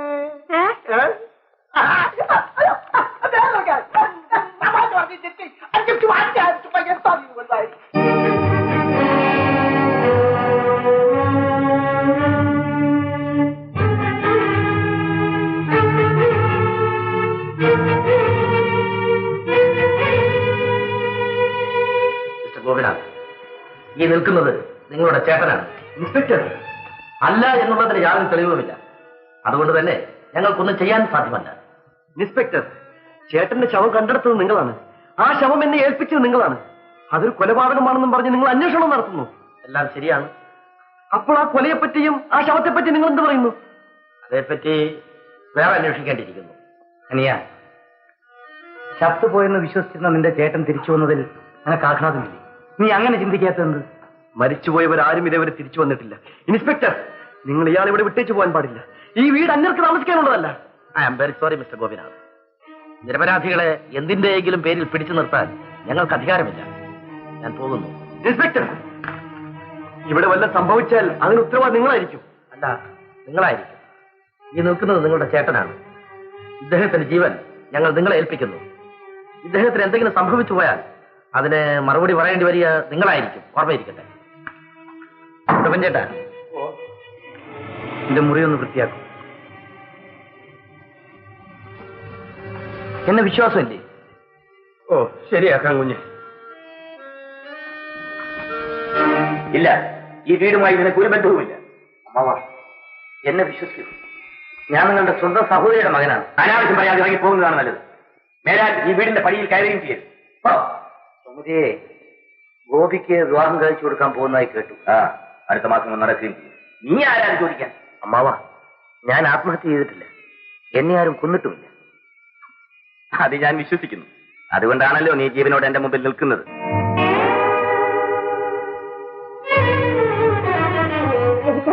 സുമതി, എടി, ഇത് നിന്റെ രഹിച്ചേട്ടനല്ല. വേഷന്മാർ നമ്മയെല്ലാം കൊള്ളയടിക്കാൻ വന്നവരാണ്. നീ ആരാണ് മോനെ? ഞാൻ എങ്ങനെ നിങ്ങളെ പറഞ്ഞ് മനസ്സിലാക്കി തരും? അത് ഈ ജന്മം നിനക്ക് സാധ്യമല്ല. ചേട്ടാ, ആരങ്ങയെ വിശ്വസിച്ചില്ലെങ്കിലും ഞാൻ വിശ്വസിക്കും. അതെ അച്ഛാ, പെറ്റ അമ്മയ്ക്കും സ്നേഹിക്കുന്ന പെണ്ണിനും തെറ്റുപറ്റില്ല. ഇത് രഘുചേട്ടൻ തന്നെയാണ്. അദ്ദേഹം ജീവിച്ചിരിക്കെ ഞാൻ മറ്റൊരാളെ വിവാഹം കഴിക്കില്ല.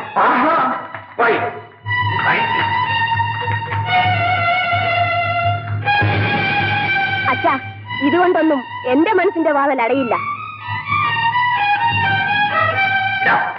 കടന്നു പുറത്തു. അമ്മാവ, ഇപ്പോൾ ഞാൻ പോകാം. ഇന്നല്ലെങ്കിൽ നാളെ ഞാനാണെന്ന് തെളിയിക്കാൻ വേണ്ടി ഇവിടെ വരുന്നു. എന്തൊക്കെയാണ് ഈശ്വരൻ ഞാൻ ഈ കേൾക്കുന്നത് കാണുന്നതൊക്കെ? അതെന്തെങ്കിലും ആകട്ടെ, നീ നിന്റെ മകളെ സൂക്ഷിക്കും. അല്ലെങ്കിൽ ഈ ആൾമാറാട്ടക്കാരന്റെ വലയിൽ അകപ്പെട്ട് നിനക്ക് നിന്റെ മകൾ നഷ്ടപ്പെട്ടെന്ന് വരും കരുതിക്കും. ഇൻസ്പെക്ടർ, നിങ്ങളുടെ നിശബ്ദത അപകടകരമാണ്. ഞങ്ങൾ നിസ്സഹായരാണ്. എന്തെങ്കിലും തെളിവുകളില്ലാതെ നടപടിയെടുക്കുന്നത് എങ്ങനെയാണ്? കുറച്ച് പണത്തിന്റെ കാര്യമാണെങ്കിൽ പ്രശ്നമില്ല. പക്ഷേ എന്റെ മകളുടെ നേരെയാണ് അവന്റെ കൈ നീളുന്നത്. മിസ്റ്റർ രാധാകൃഷ്ണൻ, ഞാൻ ഗോപിയുടെ വക്കീലാണ്. അറിയാം. ഈ കഥാപാത്രം രഘുവാണെന്ന് തന്നെയാണോ നിങ്ങൾ വിശ്വസിക്കുന്നത്? അല്ലെന്ന് വിശ്വസിക്കാനും കഴിയുന്നില്ല. എങ്കിൽ ഞാൻ പറയാം. അയാൾക്ക് രഘുവുമായുള്ള രൂപസാദൃശ്യം ഉപയോഗിച്ച് ലാഭമുണ്ടാക്കുവാൻ ഇവരാസൂത്രണം ചെയ്ത പരിപാടി അനുസരിച്ചായിരിക്കും രഘുവിന്റെ കൊല നടന്നിരിക്കുക. അങ്ങനെ മാത്രമേ ഒരാൾക്ക് പെട്രോൾ ഒഴിച്ച് തീവച്ച് മറ്റൊരാളെ വികൃതമാക്കി കൊല്ലാനുള്ള ന്യായീകരണം ഉണ്ടാവൂ. അങ്ങനെ സംഭവിച്ചുകൂടായികയില്ല. പക്ഷേ വീട്ടിലും നാട്ടിലും രഘുവിനെ പോലെ ഇത്ര ഭംഗിയായി എങ്ങനെ അഭിനയിക്കാൻ കഴിയുന്നു?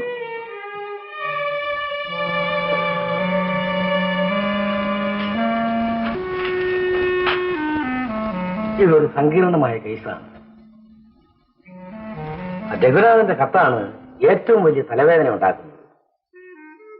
അവന്റെ ചലനങ്ങൾ ശ്രദ്ധിക്കുവാൻ ഞങ്ങളുടെ ഒരാളെ ആ വീട്ടിൽ വേലക്കാരനായി നിർത്താമോ? എന്ത് വേണമെങ്കിലും ചെയ്യാം. ശരി, മേലധികാരിയുടെ അനുവാദം വാങ്ങി ഞങ്ങളുടെ ഒരാളെ അങ്ങോട്ട് അയക്കുന്നുണ്ട്. ശരി.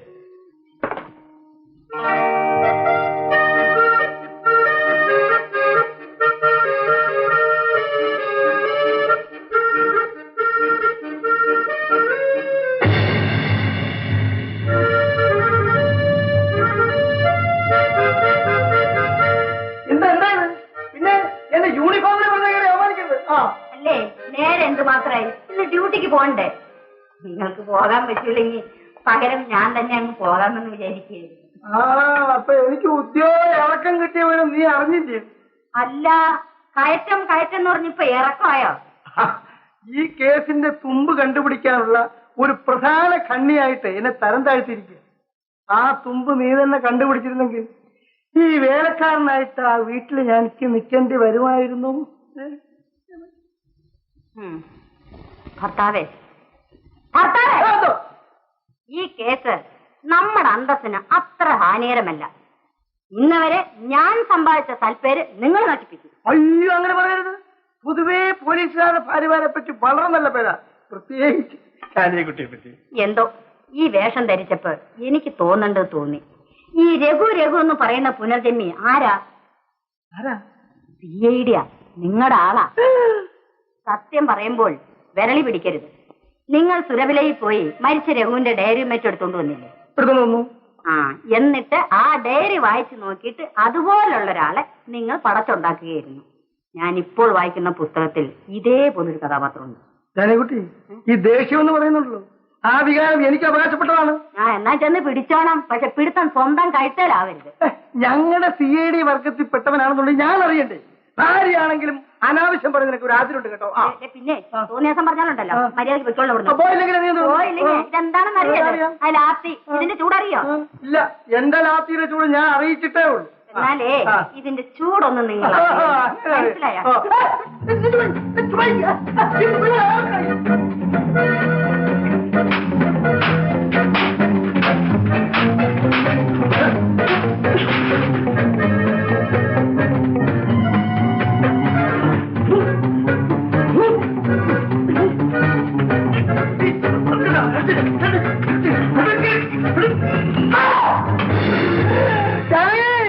തലയിൽ ഞാനത്ത് പോന്നു, ഒന്ന് ഓടിയെടുക്കാം.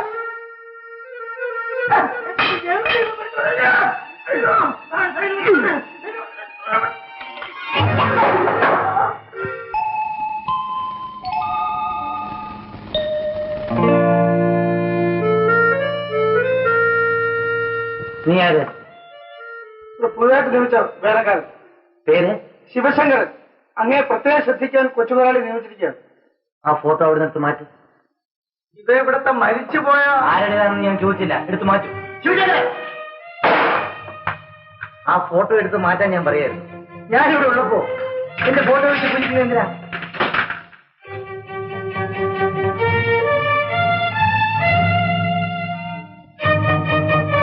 ഇതകത്തോണ്ട് പോയി വെക്കും. ഈ ഫോട്ടോ അങ്ങേടതാണോ? അല്ല, ഇതെന്റെ അനിയന്റെയാണ്.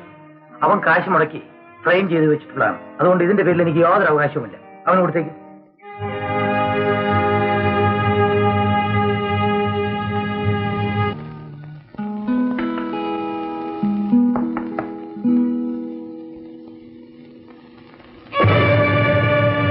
ആരാണ്? എന്നെ അറിയില്ലേ? ഇല്ല. നിന്നെ വിവാഹം ചെയ്തു കൊള്ളാമെന്ന് ഞാൻ വാക്ക് തന്നത് മറന്നുപോയോ? എനിക്ക് വാക്ക് തന്നത് മിസ്റ്റർ രഘുനാഥാണ്. അദ്ദേഹം മരിച്ചുപോയി. അതൊരു കൊലപാതകമായിരുന്നു എന്നറിയാമോ? കേട്ടിരുന്നു. ഞാൻ ആ കേസ് തെളിയിക്കാൻ വന്നതാണ്. നിനക്ക് ആ കേസുമായി ബന്ധമുണ്ട്. അയ്യോ, അതിനെക്കുറിച്ച് എനിക്കൊന്നും അറിഞ്ഞുകൂടാ. നീ ആർക്കു വേണ്ടിയോ കള്ളം പറയും? എനിക്കതിന്റെ ആവശ്യമില്ല.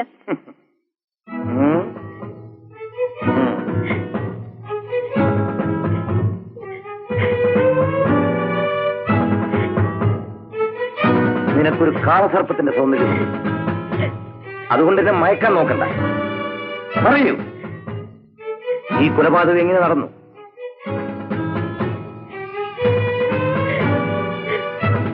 സത്യവും ജീവനും ഒന്നിച്ച് ഈ ശരീരത്തിൽ നിൽക്കില്ലെന്ന് ഓർക്കണം.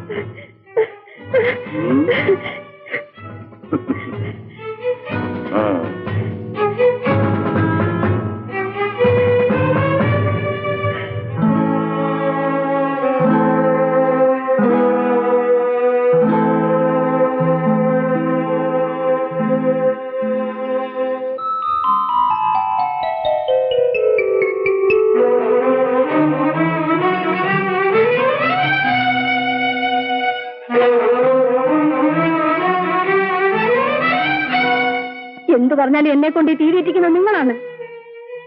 ഞാൻ നിങ്ങളോട് പണം ചോദിച്ചില്ല. എനിക്ക് ആരുടെയും പണവും വേണ്ട. വേണ്ട വേണ്ട, ഒന്നിങ്ങോട്ട് വരണം. എല്ലാം നേരിട്ട് ഞാൻ പറയാം. വന്നില്ലെങ്കിൽ ഞാൻ എന്റെ സത്യം പോലീസുകാരോട് പറയും.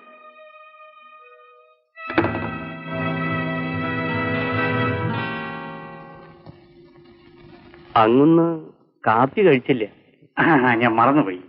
കൊണ്ടു ഇപ്പോഴും വേണ്ട. എന്താ അങ്ങുന്നൊരു അസ്വരസം? എന്താ? അല്ല, അവന്റെ ഒരു അസ്വരസം.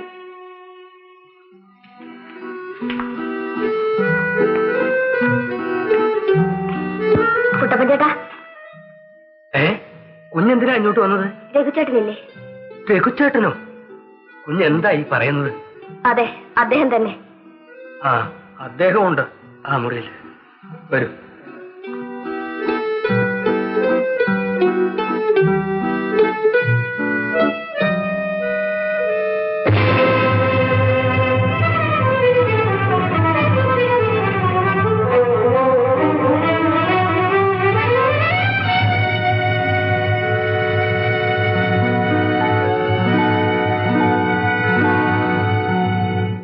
സുമതി, ഞാൻ ആരെങ്കിലും ആട്ടെ, എന്റെ ലക്ഷ്യം നിന്റെ രഘുച്ചേട്ടന്റെ കൊലപാതകയെ കണ്ടുപിടിക്കലാണ്.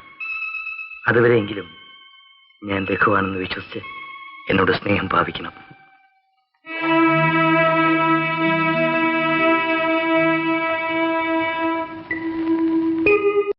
സുമതി എങ്ങനെ വീട്ടിൽ നിന്ന് രക്ഷപ്പെട്ടു? അച്ഛൻ വെളിയിൽ പോയി. അമ്മയോട് എന്റെ കൂട്ടുകാരിയെ കാണാൻ പോവുകയാണെന്ന് പറഞ്ഞു വന്നു.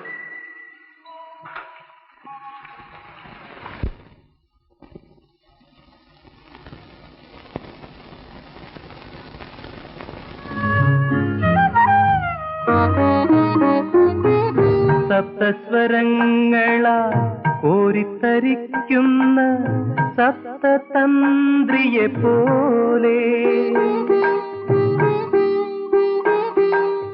സപ്തസ്വരങ്ങളാ കോരിത്തരിക്കുന്ന സപ്തതന്ത്രിയെ പോലെ, സിന്ദൂരകിരണങ്ങൾ ചുംബിച്ചുണർത്തുന്ന സന്ധ്യാപുഷ്പിയെ പോലെ, നീയുണർന്നു മുന്നിൽ നീ വിടർന്നു, നാദമായി ഞാൻ നിന്നിൽ അലിഞ്ഞു ചേർന്നു.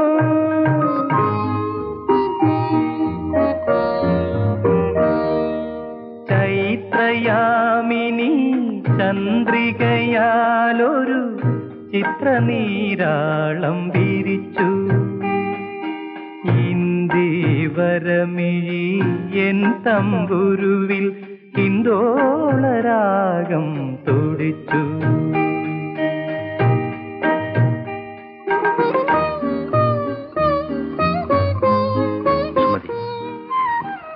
സുമതി,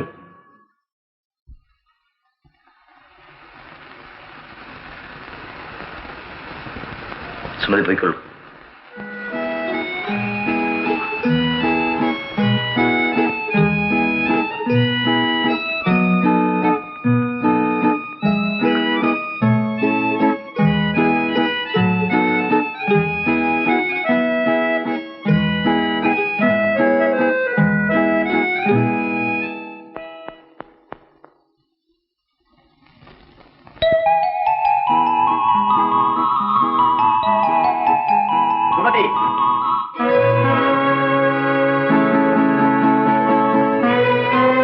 നീ സുരഭിലയിൽ പോയിരുന്നു.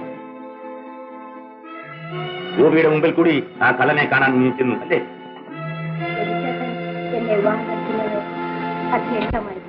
ആയിരുന്നു. പക്ഷെ അവൻ മരിച്ചുപോയി. അങ്ങനെ പറയരുതല്ല, അദ്ദേഹം മരിച്ചിട്ടില്ല. അയ്യോ, നിനക്ക് ഭ്രാന്താണ്. ആ ഭ്രാന്തിന് കൂട്ടു നിൽക്കാൻ ഞങ്ങൾക്ക് വയ്യ.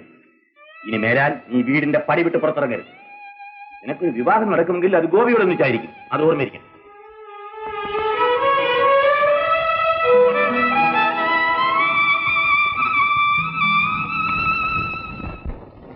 കാര്യമൊക്കെ ശരി, പക്ഷെ ഈ തെളിവ് വെച്ച് അവനെ എങ്ങനെ പിടിക്കും ശിവശങ്കര? സാധാരണ എല്ലാരും പിടിക്കുന്ന പോലെ പിടിക്കണം. അവനെ ഇവിടെ പിടിച്ചോണ്ട് വരുത്തി ഏമാൻ ഒന്ന് ശരിക്ക് പെരുമാറിയാലുണ്ടല്ലോ, ഉള്ളിലുള്ള എല്ലാം പുറത്തു. എങ്ങനെ പെരുമാറണം ഇവിടെ പറയൂ.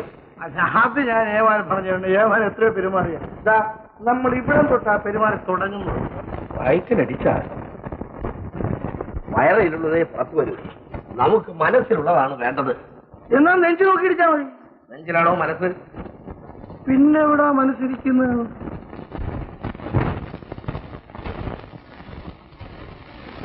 Good morning mister Sadanandan. എന്ത് വേണം? വന്നിട്ട് കുറച്ചു ദിവസമായി. സൗകര്യമായി കാണാമെന്ന് വിചാരിച്ച് വരാൻ വൈകിയതാണ്. വിവരങ്ങളെല്ലാം ഗോപി ഒന്ന് പറഞ്ഞു. എന്തെങ്കിലും വരുമെന്ന് പ്രതീക്ഷിച്ചിരുന്നു. കാര്യങ്ങളൊക്കെ എങ്ങനെ നടക്കുന്നു? ഭംഗിയായി നടക്കും. എനിക്ക് കുറച്ച് പണം വേണം. പണോ? ചോദിക്കേണ്ട അവകാശം. മിസ്റ്റർ സദാനന്ദൻ, ഞാനല്ല ഇപ്പോഴും സദാനന്ദൻ തന്നെ. പക്ഷെ നീ ഒരിക്കലും ലഘുവാവില്ല. കൂടുതൽ സംസാരിക്കാതെ പോകാം. എല്ലാ വാതിലുകളും അടച്ചിട്ടിരിക്കുകയാണ്. നമ്മുടെ സൗഹൃദ ബന്ധം തകർക്കരുത്. പണം കൊണ്ട് അത് നശിപ്പിക്കരുത്. എന്റെ സുഹൃത്ത് മരിച്ചുപോയി. മരിച്ചുപോയ ആ സുഹൃത്തിനോട് രേഖയില്ലാതെ വാങ്ങിയ ആ 50,000 രൂപ ഞെട്ടുന്നു. എന്റെ അവകാശം ഞാനായതിനു ശേഷം കോടതിയിലൂടെ വാങ്ങിക്കൊള്ളാം. ആ 50,000 രൂപ എനിക്ക് അങ്ങനെ ആരും പണം തന്നിട്ടില്ല. ഉണ്ടെങ്കിൽ തന്നവർ വന്ന് ചോദിക്കട്ടെ. എന്നോട് സംസാരിച്ചു നിൽക്കാൻ നേരമില്ല. എവിടെ പോകുന്നു? നാവും കൈയും തമ്മിലുള്ള വ്യത്യാസം മനസ്സിലാക്കിയാൽ കൊള്ളാം. നാക്ക് മതിയാകാതെ വന്നാൽ കൈയെടുക്കേണ്ടതായി വരും. ആ കാര്യം നിങ്ങൾ ഓർക്കണം. കൈയും കാലും നിനക്ക് മാത്രമല്ലടാ. അവൻ എന്ത് ചെയ്യുമെന്ന് എനിക്കൊന്നറിയണം. തന്റെ ഡിപ്പാർട്ട്മെന്റ് കൈയൊഴിഞ്ഞാലും ഞാൻ വിടുകയില്ല. നമ്മൾ അവനെ വിടുന്നതും വിടാതിരിക്കുന്നതും ഒന്നും അല്ല ഇപ്പോഴത്തെ പ്രശ്നം. അവൻ നമ്മളെ തടിയങ്ങി വിട്ടുതന്നാ മതിയായിരുന്നു.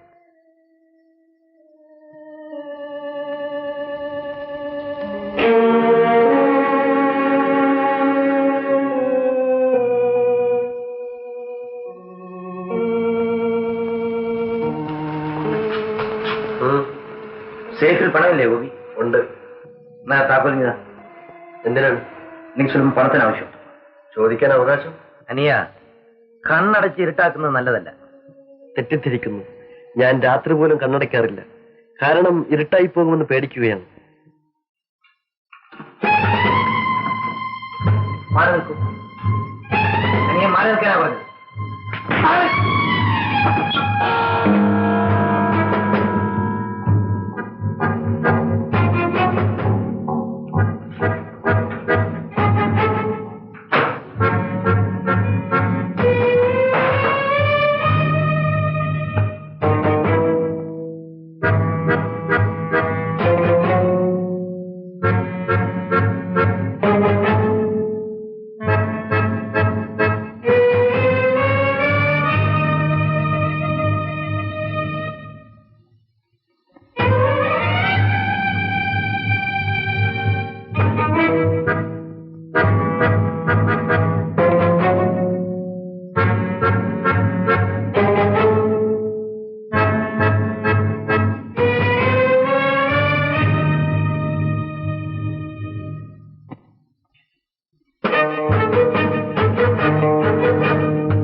നാടകം അവസാനിപ്പിച്ച് ഈ നിമിഷം ഇവിടുന്ന് പോണം.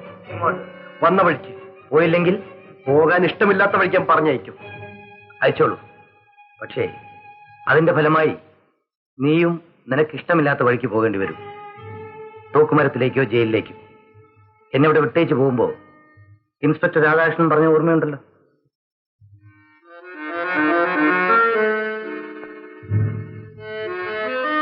അനിയ, എന്റെ ഈ അഭിനയത്തിന്റെ അവസാനത്തെ യവനിക വീഴ, അതുവരെ ഒന്ന് കാത്തിരുന്നുകൂടി. പോയി സുഖമായി കിടന്നിറങ്ങും.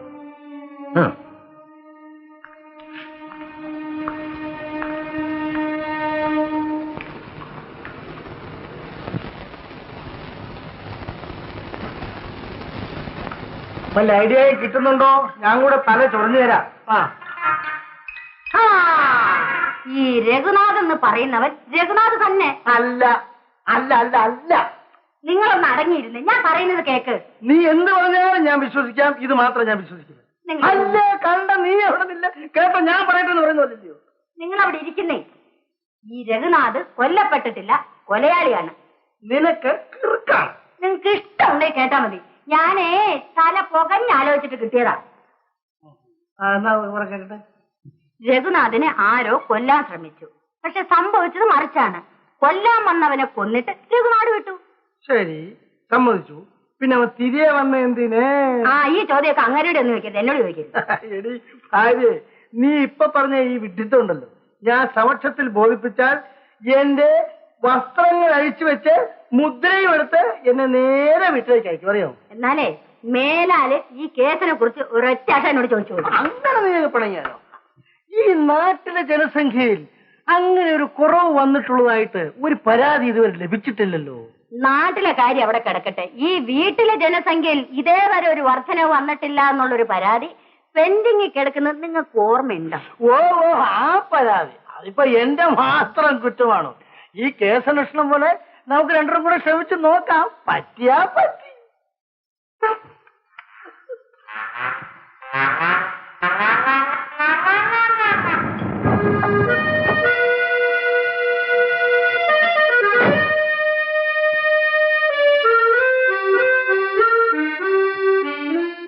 കത്തേനി, ഞാൻ സുമതിയുടെ വിവാഹ തീയതി നിശ്ചയിച്ചിട്ട് വന്നിരിക്കുകയാണ്. അവളെവിടെ?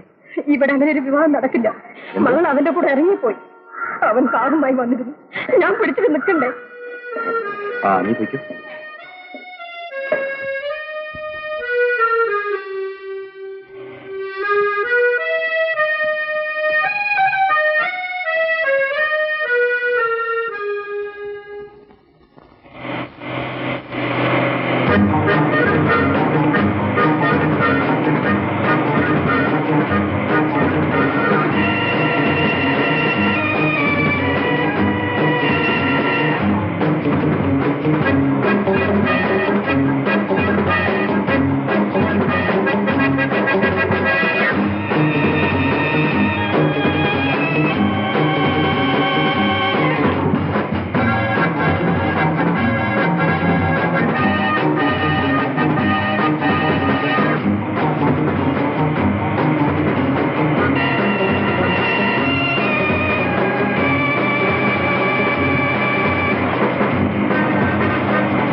നിങ്ങൾ പോലീസുകാർ കന്നുകൂട്ടാൻ പോകുന്ന നല്ലത്.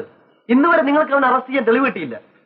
എന്റെ ഭാര്യ ജാനകിക്കുട്ടി പറഞ്ഞായിരിക്കണം ശരി കേട്ടോ. ഇത് അങ്ങയുടെ ജ്യേഷ്ഠൻ തന്നെ. എന്ത്? ആരോ അദ്ദേഹത്തിനെ കൊല്ലാൻ ശ്രമിച്ചു. ബഹളത്തിനിടയിൽ കൊല്ലാൻ വന്നവൻ കൊല്ലപ്പെട്ടു. ആരറിയിക്കാതിരിക്കാൻ ആ ശവം പെട്രോൾ ഒഴിച്ച് തീ കത്തിച്ചു. ഭയന്ന് നാട് വിട്ടു. അങ്ങനെ ആയിക്കൂടെ?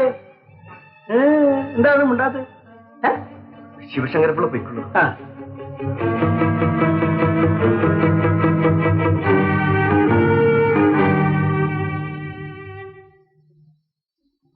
രാഗിണി, ചേട്ടാ, എന്നെ ഇത്രയും നാൾ ഈ തീച്ചുള്ളിൽ എറിഞ്ഞിട്ട് ചേട്ടൻ എവിടെയായിരുന്നു? എല്ലാം അറിഞ്ഞിട്ടാണ് ഞാൻ വരുന്നത്. ഈ കഥ വേഗം തീരും. കഥ വേഗം തീരും. മരിച്ചുപോയ കഥാപാത്രം തിരിച്ചു വന്ന ചേട്ടൻ അറിയില്ല. അറിയാം. ചേട്ടൻ എന്തിനീ കഠിനകൃത്യം ചെയ്തു? നിനക്ക് വേണ്ടി. പക്ഷേ എന്റെ ജീവനിന്ന് അപകടത്തിലാണ് ചേട്ടാ. അല്ല, നിന്റെ ജീവനിൽ തൊട്ട് കളിക്കുന്നവനാണ് അപകടത്തിൽ. അനുജിത്തി, ഈ ലോകത്ത് നമ്മപ്പോലുള്ളവരുടെ ജീവിതത്തിന്റെ വഴി മിനുസമുള്ളതല്ല. ഭിക്ഷ ചോദിച്ചാൽ കരുണ കാണിക്കാൻ ഈ ലോകം മറന്നുപോയിരിക്കുന്നു. ജീവിക്കണോ, കളവും ചതിയും വേണം. നീ സമാധാനമായിരിക്കടി. ഈ ചേട്ടനുള്ളപ്പോൾ നീ പേടിക്കേണ്ട കാര്യമില്ല. എനിക്ക് ചിലരെ കാണാനുണ്ട്. എന്നിട്ട് വേഗം വന്നേക്കാം.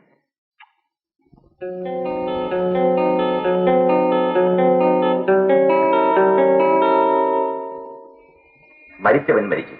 അവനെപ്പറ്റി ഒരു ചീത്ത വിചാരം നിന്റെ മനസ്സിൽ ഉണ്ടാകണ്ട എന്ന് കരുതിയാണ് ഇത്രയും കാലം പറയാതിരുന്നത്. എന്നാലേ ഇനിയായിട്ടൊന്നും പറയുകയും വേണ്ട. അല്ല, പറയിപ്പിച്ച് ഇറങ്ങുമെന്ന് വെച്ചാൽ എന്ത് ചെയ്യും? എന്നാ കേട്ടോളൂ. നിന്റെ രഹിച്ചേട്ടൻ പാട്ടുകാരി രാഗിണിയുമായി ബന്ധത്തിലായിരുന്നു. അവളെയും വിവാഹം ചെയ്തുകൊള്ളാമെന്ന് വാക്ക് കൊടുത്തിരുന്നു. രഘുചേട്ടനെ പറ്റിയാണോ അച്ഛൻ പറയുന്നത്? അതെ. അറിഞ്ഞിട്ട് മിണ്ടാതിരുന്നതോ ഇതുവരെ? ഇല്ല ഇല്ലച്ചാ, അത് ഞാൻ വിശ്വസിക്കില്ല. നിനക്കതിനൊരു അവസരം തരുന്നു. രഘുവേ മരിച്ചുള്ളൂ. ആ സത്യമം സൂക്ഷിച്ചുകൊണ്ട് അവൾ ഇപ്പോഴും ജീവിച്ചിരിക്കുന്നു. പോയി ചോദിക്കുക.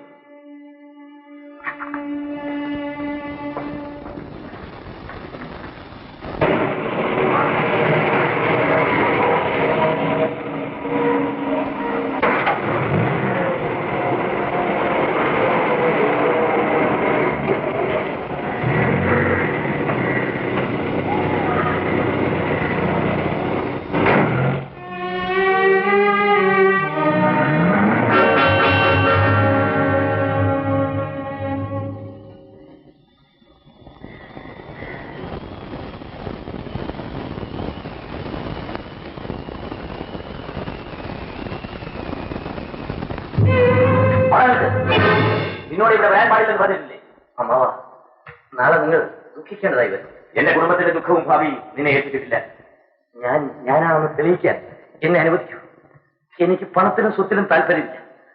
സുമതിയും ഞാനും ചെറുപ്പത്തിലെ ഒരുമിച്ച് കളിച്ചു വളർന്നവരാണ്. അവളെ കൂടാതെ എനിക്ക് ജീവിക്കാൻ വയ്യ അമ്മാവ. അമ്മാവൻ സ്വല്പനേരം അവിടെ ഇരിക്കൂ. എന്നെ പറയാൻ അനുവദിക്കൂ അമ്മാവ. സത്യമായി ഞാൻ തന്നെയാണ് രഘു. എന്നെ അവർ കൊല്ലാൻ ശ്രമിച്ചതും ശരിയാണ്. പക്ഷേ ഞാൻ കൊല്ലപ്പെട്ടില്ല. എന്റെ ശരീരത്തിൽ പെട്രോൾ ഒഴിച്ച് തീ വയ്ക്കാനായിരുന്നു അവരുടെ ശ്രമം. നല്ലൊരു കാര്യം പറയട്ടെ. എന്താ, മരണമൊഴിയാണോ? കേൾക്കട്ടെ. നിനക്ക് എന്നോട് വ്യക്തിപരമായ ഒരു വിരോധവും ഉണ്ടാവില്ല. നീ ആരാണെന്ന് എനിക്ക് അറിഞ്ഞൂടാ. ആർക്കോ വേണ്ടി നീ ഇത് ചെയ്യുന്നു. എന്റെ ബ്രീഫ് കേസിൽ 5000 രൂപയുണ്ട്. എന്നെ കൊന്നാലും നിനക്കതെടുക്കാം. പക്ഷേ എന്റെ സമ്മതത്തോടുകൂടെ നിനക്കിതെടുക്കാം. എന്നെ കൊല്ലുന്നതിന് നിനക്ക് എന്ത് കിട്ടുമെന്ന് എനിക്കറിയില്ല. നിനക്കിത് കച്ചവടമാണ്. ആ 5000 രൂപ എടുത്ത് എനിക്ക് എന്റെ ജീവൻ തിരിച്ചു തരും. എന്നെ കൊല്ലാനേൽപ്പിച്ചവർക്ക് എന്റെ തടസ്സം നീങ്ങിക്കിട്ടുകയാണ് ആവശ്യം. ഒരിക്കലും ഈ നാട്ടിലേക്ക് തിരിച്ചു വരാതെ ഞാൻ പോയിക്കൊള്ളാം. എന്നെ പുഴയിൽ ഒഴുക്കിയെന്നോ കടലിലെറിഞ്ഞെന്നോ പറഞ്ഞേക്ക്.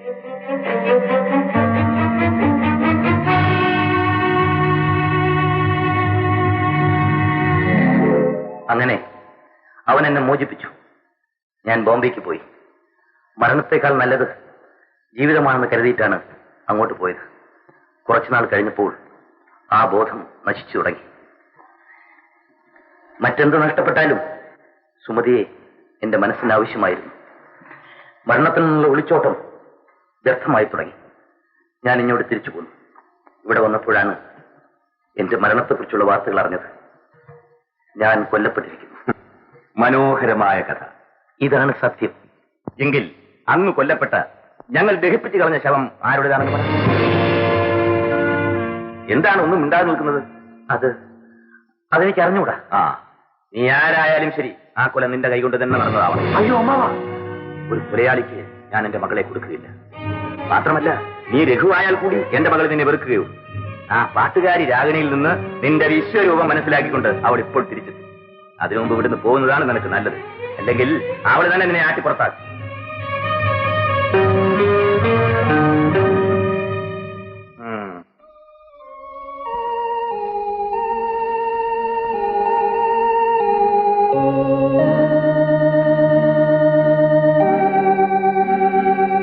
Good morning. എനിക്ക് മിസ് രാഗിണി ഒന്ന് കാണേണ്ടിയിരുന്നു. വിളിച്ചോട്ടെ. Number 20 please. മിസ് രാഗിണി എവിടെ ഉണ്ടോ? എന്താ പുറത്തു പോയിരിക്കുന്നു? രാഗിണി പുറത്തു പോയിരിക്കുകയാണ്. ശരി, പ്രത്യേകിച്ച് വല്ല കാര്യമുണ്ടോ? ഒന്നുമില്ല, ഞാൻ പിന്നെ വന്ന് കണ്ടുകൊള്ളാം. Thank you very much. Ragini,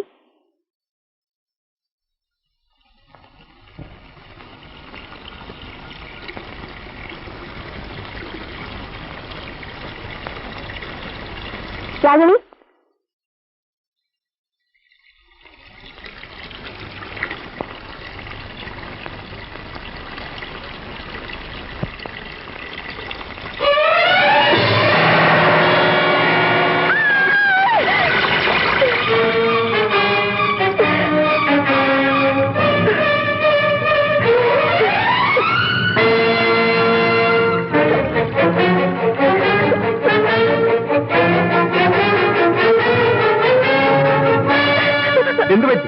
എന്തു പറ്റിയെന്ന് പറയൂ. ഇവിടെ ബാത്റൂമില് രാഗിണി. രാഗിണിയോ? എങ്ങും പോയി കളരുത്, ഇവിടെ നിൽക്കൂ.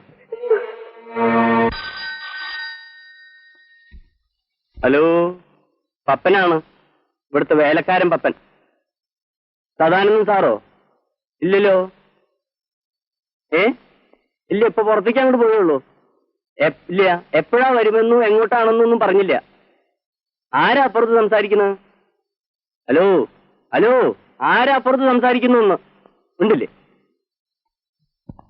അപ്പുറത്ത് സംസാരിക്കുന്ന ആരാണെന്ന് പറയാൻ ധൈര്യമില്ലാത്തവൻ എന്തിനാ ഈ പണിക്ക് പോകുന്നത്? ഒരു പാലമിടുന്ന അങ്ങോട്ടും ഇങ്ങോട്ടും നടക്കാനാ? ഇവന്മാരെ ചോദ്യം കേട്ടാ തോന്നും അങ്ങൊന്നും എന്റെ അപ്പനോ വല്യപ്പനാണെന്ന്.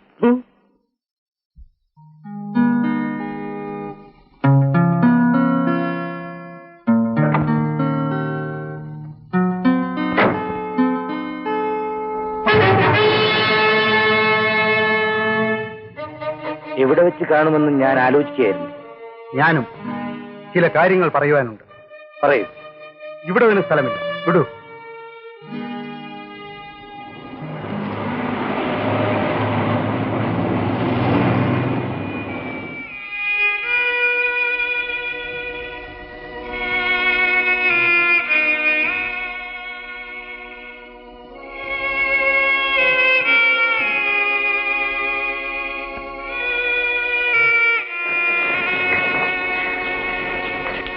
എന്താ ഇപ്പോൾ നിനക്ക് വിശ്വാസമായോ?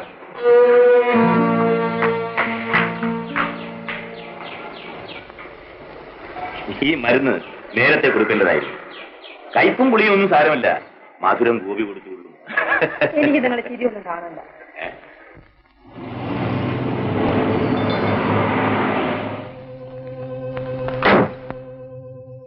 ഇവിടെ വെച്ചാകാം. ചോദിക്കണം. രാഗിണിയെ കൊന്നത് നീയല്ലേ? അവസാനത്തെ ചോദ്യമാണ് ആദ്യം. അതെ, അതിനുത്തരം കിട്ടിയാൽ വേറൊന്നും എനിക്ക് ചോദിക്കാനില്ല. എന്നാൽ ആ കൃത്യം ഞാൻ ചെയ്തിട്ടില്ല. പോരെ? അവളെ കൊല്ലുമെന്ന് പേടിപ്പിച്ചത് നീയാണ്. അതുകൊണ്ട് എന്റെ കാര്യം സാധിച്ചു. എനിക്ക് വിശ്വാസമാകുന്നില്ല.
എല്ലാം ഞാൻ പറയാം. പൊയ്ക്കോ, നിന്നെ ഞാൻ കടലിലെറിഞ്ഞിരിക്കുന്നു. കഴിയുമെങ്കിൽ വല്ല കടലിനപ്പുറത്തും പോയി ജീവിച്ചോ. അഥവാ തിരിച്ചു വന്നാൽ ഈ 5000 രൂപ ലാഭം ഓർമ്മയിരിക്കും. ഓടാ പോ. എന്റെ ജീവൻ രക്ഷിച്ചതിന് ഈ മോതിരം നിനക്കിരിക്കട്ടെ. താങ്ക്സ്.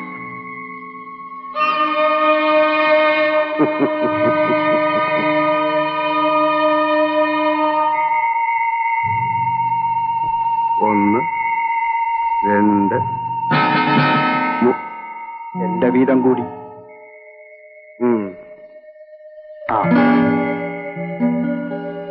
ഇനി ഇനിയും വേണം. ഇനിയും ഇനിയും വേണം.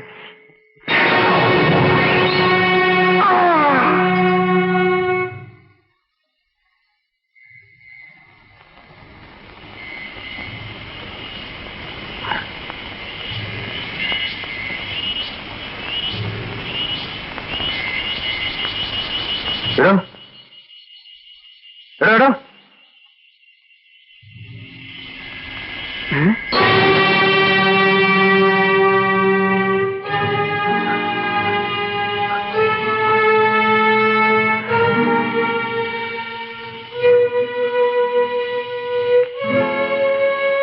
ഈ ശവൻ രഘുവിന്റേതാണെന്ന് വരുത്തണം. എങ്കിൽ മാത്രമേ എനിക്ക് രക്ഷയുള്ളൂ. കത്തും മോതിരവും കണ്ടുകിട്ടുമ്പോൾ ശവം നിങ്ങളുടേതാണെന്ന് തീരുമാനിച്ചു കൊള്ളുമെന്ന് കരുതി ആ ശവം പെട്രോൾ ഒഴിച്ച് കത്തിച്ചിട്ട് ഞാനും നാടുവിട്ടു. ആരെ കൊന്നതെന്ന് മനസ്സിലായി. പക്ഷെ ആരാണെന്ന് നിന്നെ പ്രേരിപ്പിച്ചത്? എല്ലാം ഞാൻ കാണിച്ചു തരാം.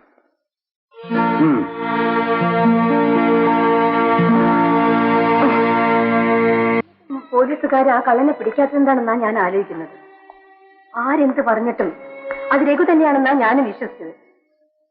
പക്ഷെ ഇത് കേട്ടപ്പോ രഘുവിന്റെ വേഷം കെട്ടി വന്നപ്പോ ഇങ്ങനെ ഒരു കെണി ഉണ്ടാകുമെന്ന് അവൻ ധരിച്ചില്ല.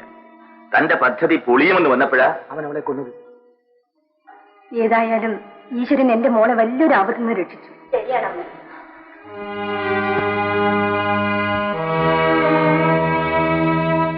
ഞാൻ ഭാഗ്യവതിയാണ്. ഇപ്പോഴെങ്കിലും നിന്റെ അച്ഛനും അമ്മയും പറഞ്ഞുകൊണ്ടിരുന്നത് നിനക്ക് മനസ്സിലായല്ലോ. അച്ഛാ, ഇനി മനസ്സിലാക്കാൻ ബാക്കി ഒന്നുമില്ല. ഞാൻ പോയി ഗോപിയെ ഒന്ന് കണ്ടിട്ട് വരട്ടെ. പാവം, അവനും രക്ഷപ്പെട്ടു. ഞാനും വരാം അച്ഛാ, എനിക്കൊന്ന് കാണണം.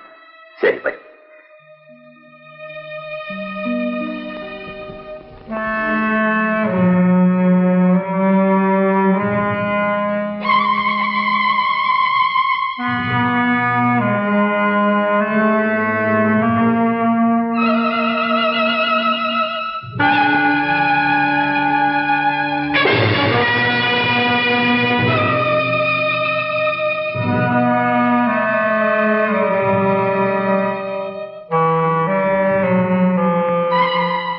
ജീവിച്ചിരിക്കുന്നു. ആത്മഹത്യ ചെയ്യാൻ ഞാൻ ആരോടും അച്ചാരം വാങ്ങിച്ചിട്ടില്ല. നീ എന്നെ വഞ്ചിക്കുകയായിരുന്നു. ആ കണക്ക് ശരിപ്പെടുത്താനാണ് ഞാൻ വന്നത്. രാഗിനി നിന്നോട് എന്ത് തെറ്റ് ചെയ്തു? എന്ത്? അവളെ നീ എന്തിനു കൊന്നു? ആര് പറഞ്ഞു ഞാനാണെന്ന്? സുമതി വരുന്നതിന് മുമ്പ് നീ ആ വീട്ടിലേക്ക് കയറുന്നത് പോലീസ് കണ്ടിട്ടുണ്ട്. കള്ളം, പച്ചക്കള്ളം. എടാ, സ്നേഹിച്ച പെണ്ണിന് ജീവിതമാണ് കൊടുക്കേണ്ടത്, മരണമല്ല. നിന്റെ ചേട്ടന്റെ പേരിൽ ആ കെട്ടുകഥ ആരോപിക്കണമെന്ന് പറഞ്ഞപ്പോൾ എന്തിനെന്ന് പോലും ചോദിക്കാതെ അനുസരിച്ചവളാണവൾ. അവൾ വിഡ്ഢിയായിരുന്നു. എല്ലാവരും എല്ലായ്പ്പോഴും വിഡ്ഢികളാവില്ല. നിനക്ക് എന്ത് വേണം? പണം വേണം? എനിക്ക് വേണ്ടത് നിന്റെ അനുവാദം കൂടാതെ വാങ്ങിക്കാനാണ് ഞാൻ വന്നത്. ഓ, തയ്യാറോടുകൂടിയാണല്ലോ ഇരിപ്പ്. അതെ, എനിക്ക് വേണ്ടി നീ എന്റെ ചേട്ടനെ കൊന്നു. ഇല്ല, കൊല്ലാൻ തന്നതിനേക്കാൾ വലിയ തുക വിടാൻ വേണ്ടി അദ്ദേഹം തന്നു. ഞാൻ വിട്ടു. കൊല്ലപ്പെട്ടത് മറ്റൊരാളായിരുന്നു. ആ കൊലപാതകത്തിനല്ല, രാഗിണിയെ കൊന്ന നിനക്ക് അതിന്റെ കൂലി തന്നതിനാണ് ഞാൻ തൂക്കിലേറുക. കൊല്ലല്ലേ? എടാ, നിന്റെ 2000 രൂപ മോഹിച്ചിട്ടല്ല, എന്റെ സഹോദരിക്കൊരു ജീവിതം കിട്ടുമല്ലോ എന്നോർത്തിട്ടാണ് നിന്റെ ചേട്ടനെ കൊല്ലുക എന്ന ആ നല്ല കാര്യം ഞാൻ ചെയ്യാൻ ഒരുങ്ങിയത്. ഒരു നിമിഷം താമസിക്കരുത്. കൊല്ലന്നെ. അല്ലെങ്കിൽ നിന്നെ ഞാൻ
ഗോപിനാഥ്, നിങ്ങളുടെ ജ്യേഷ്ഠനെ കൊല്ലാൻ പ്രേരിപ്പിച്ചതിനും രാഗിണിയെ കൊന്നതിനും ഞാൻ നിങ്ങളെ അറസ്റ്റ് ചെയ്യും.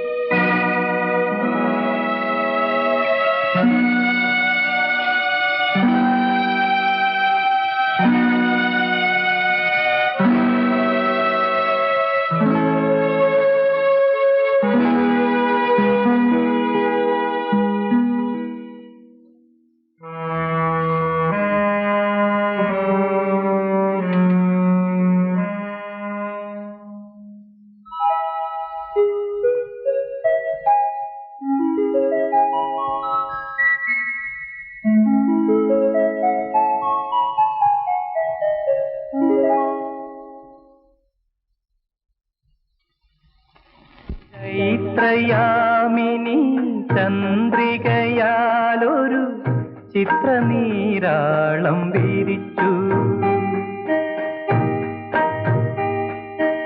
ഇന്ദിവരമിഴി എൻ തമ്പുരു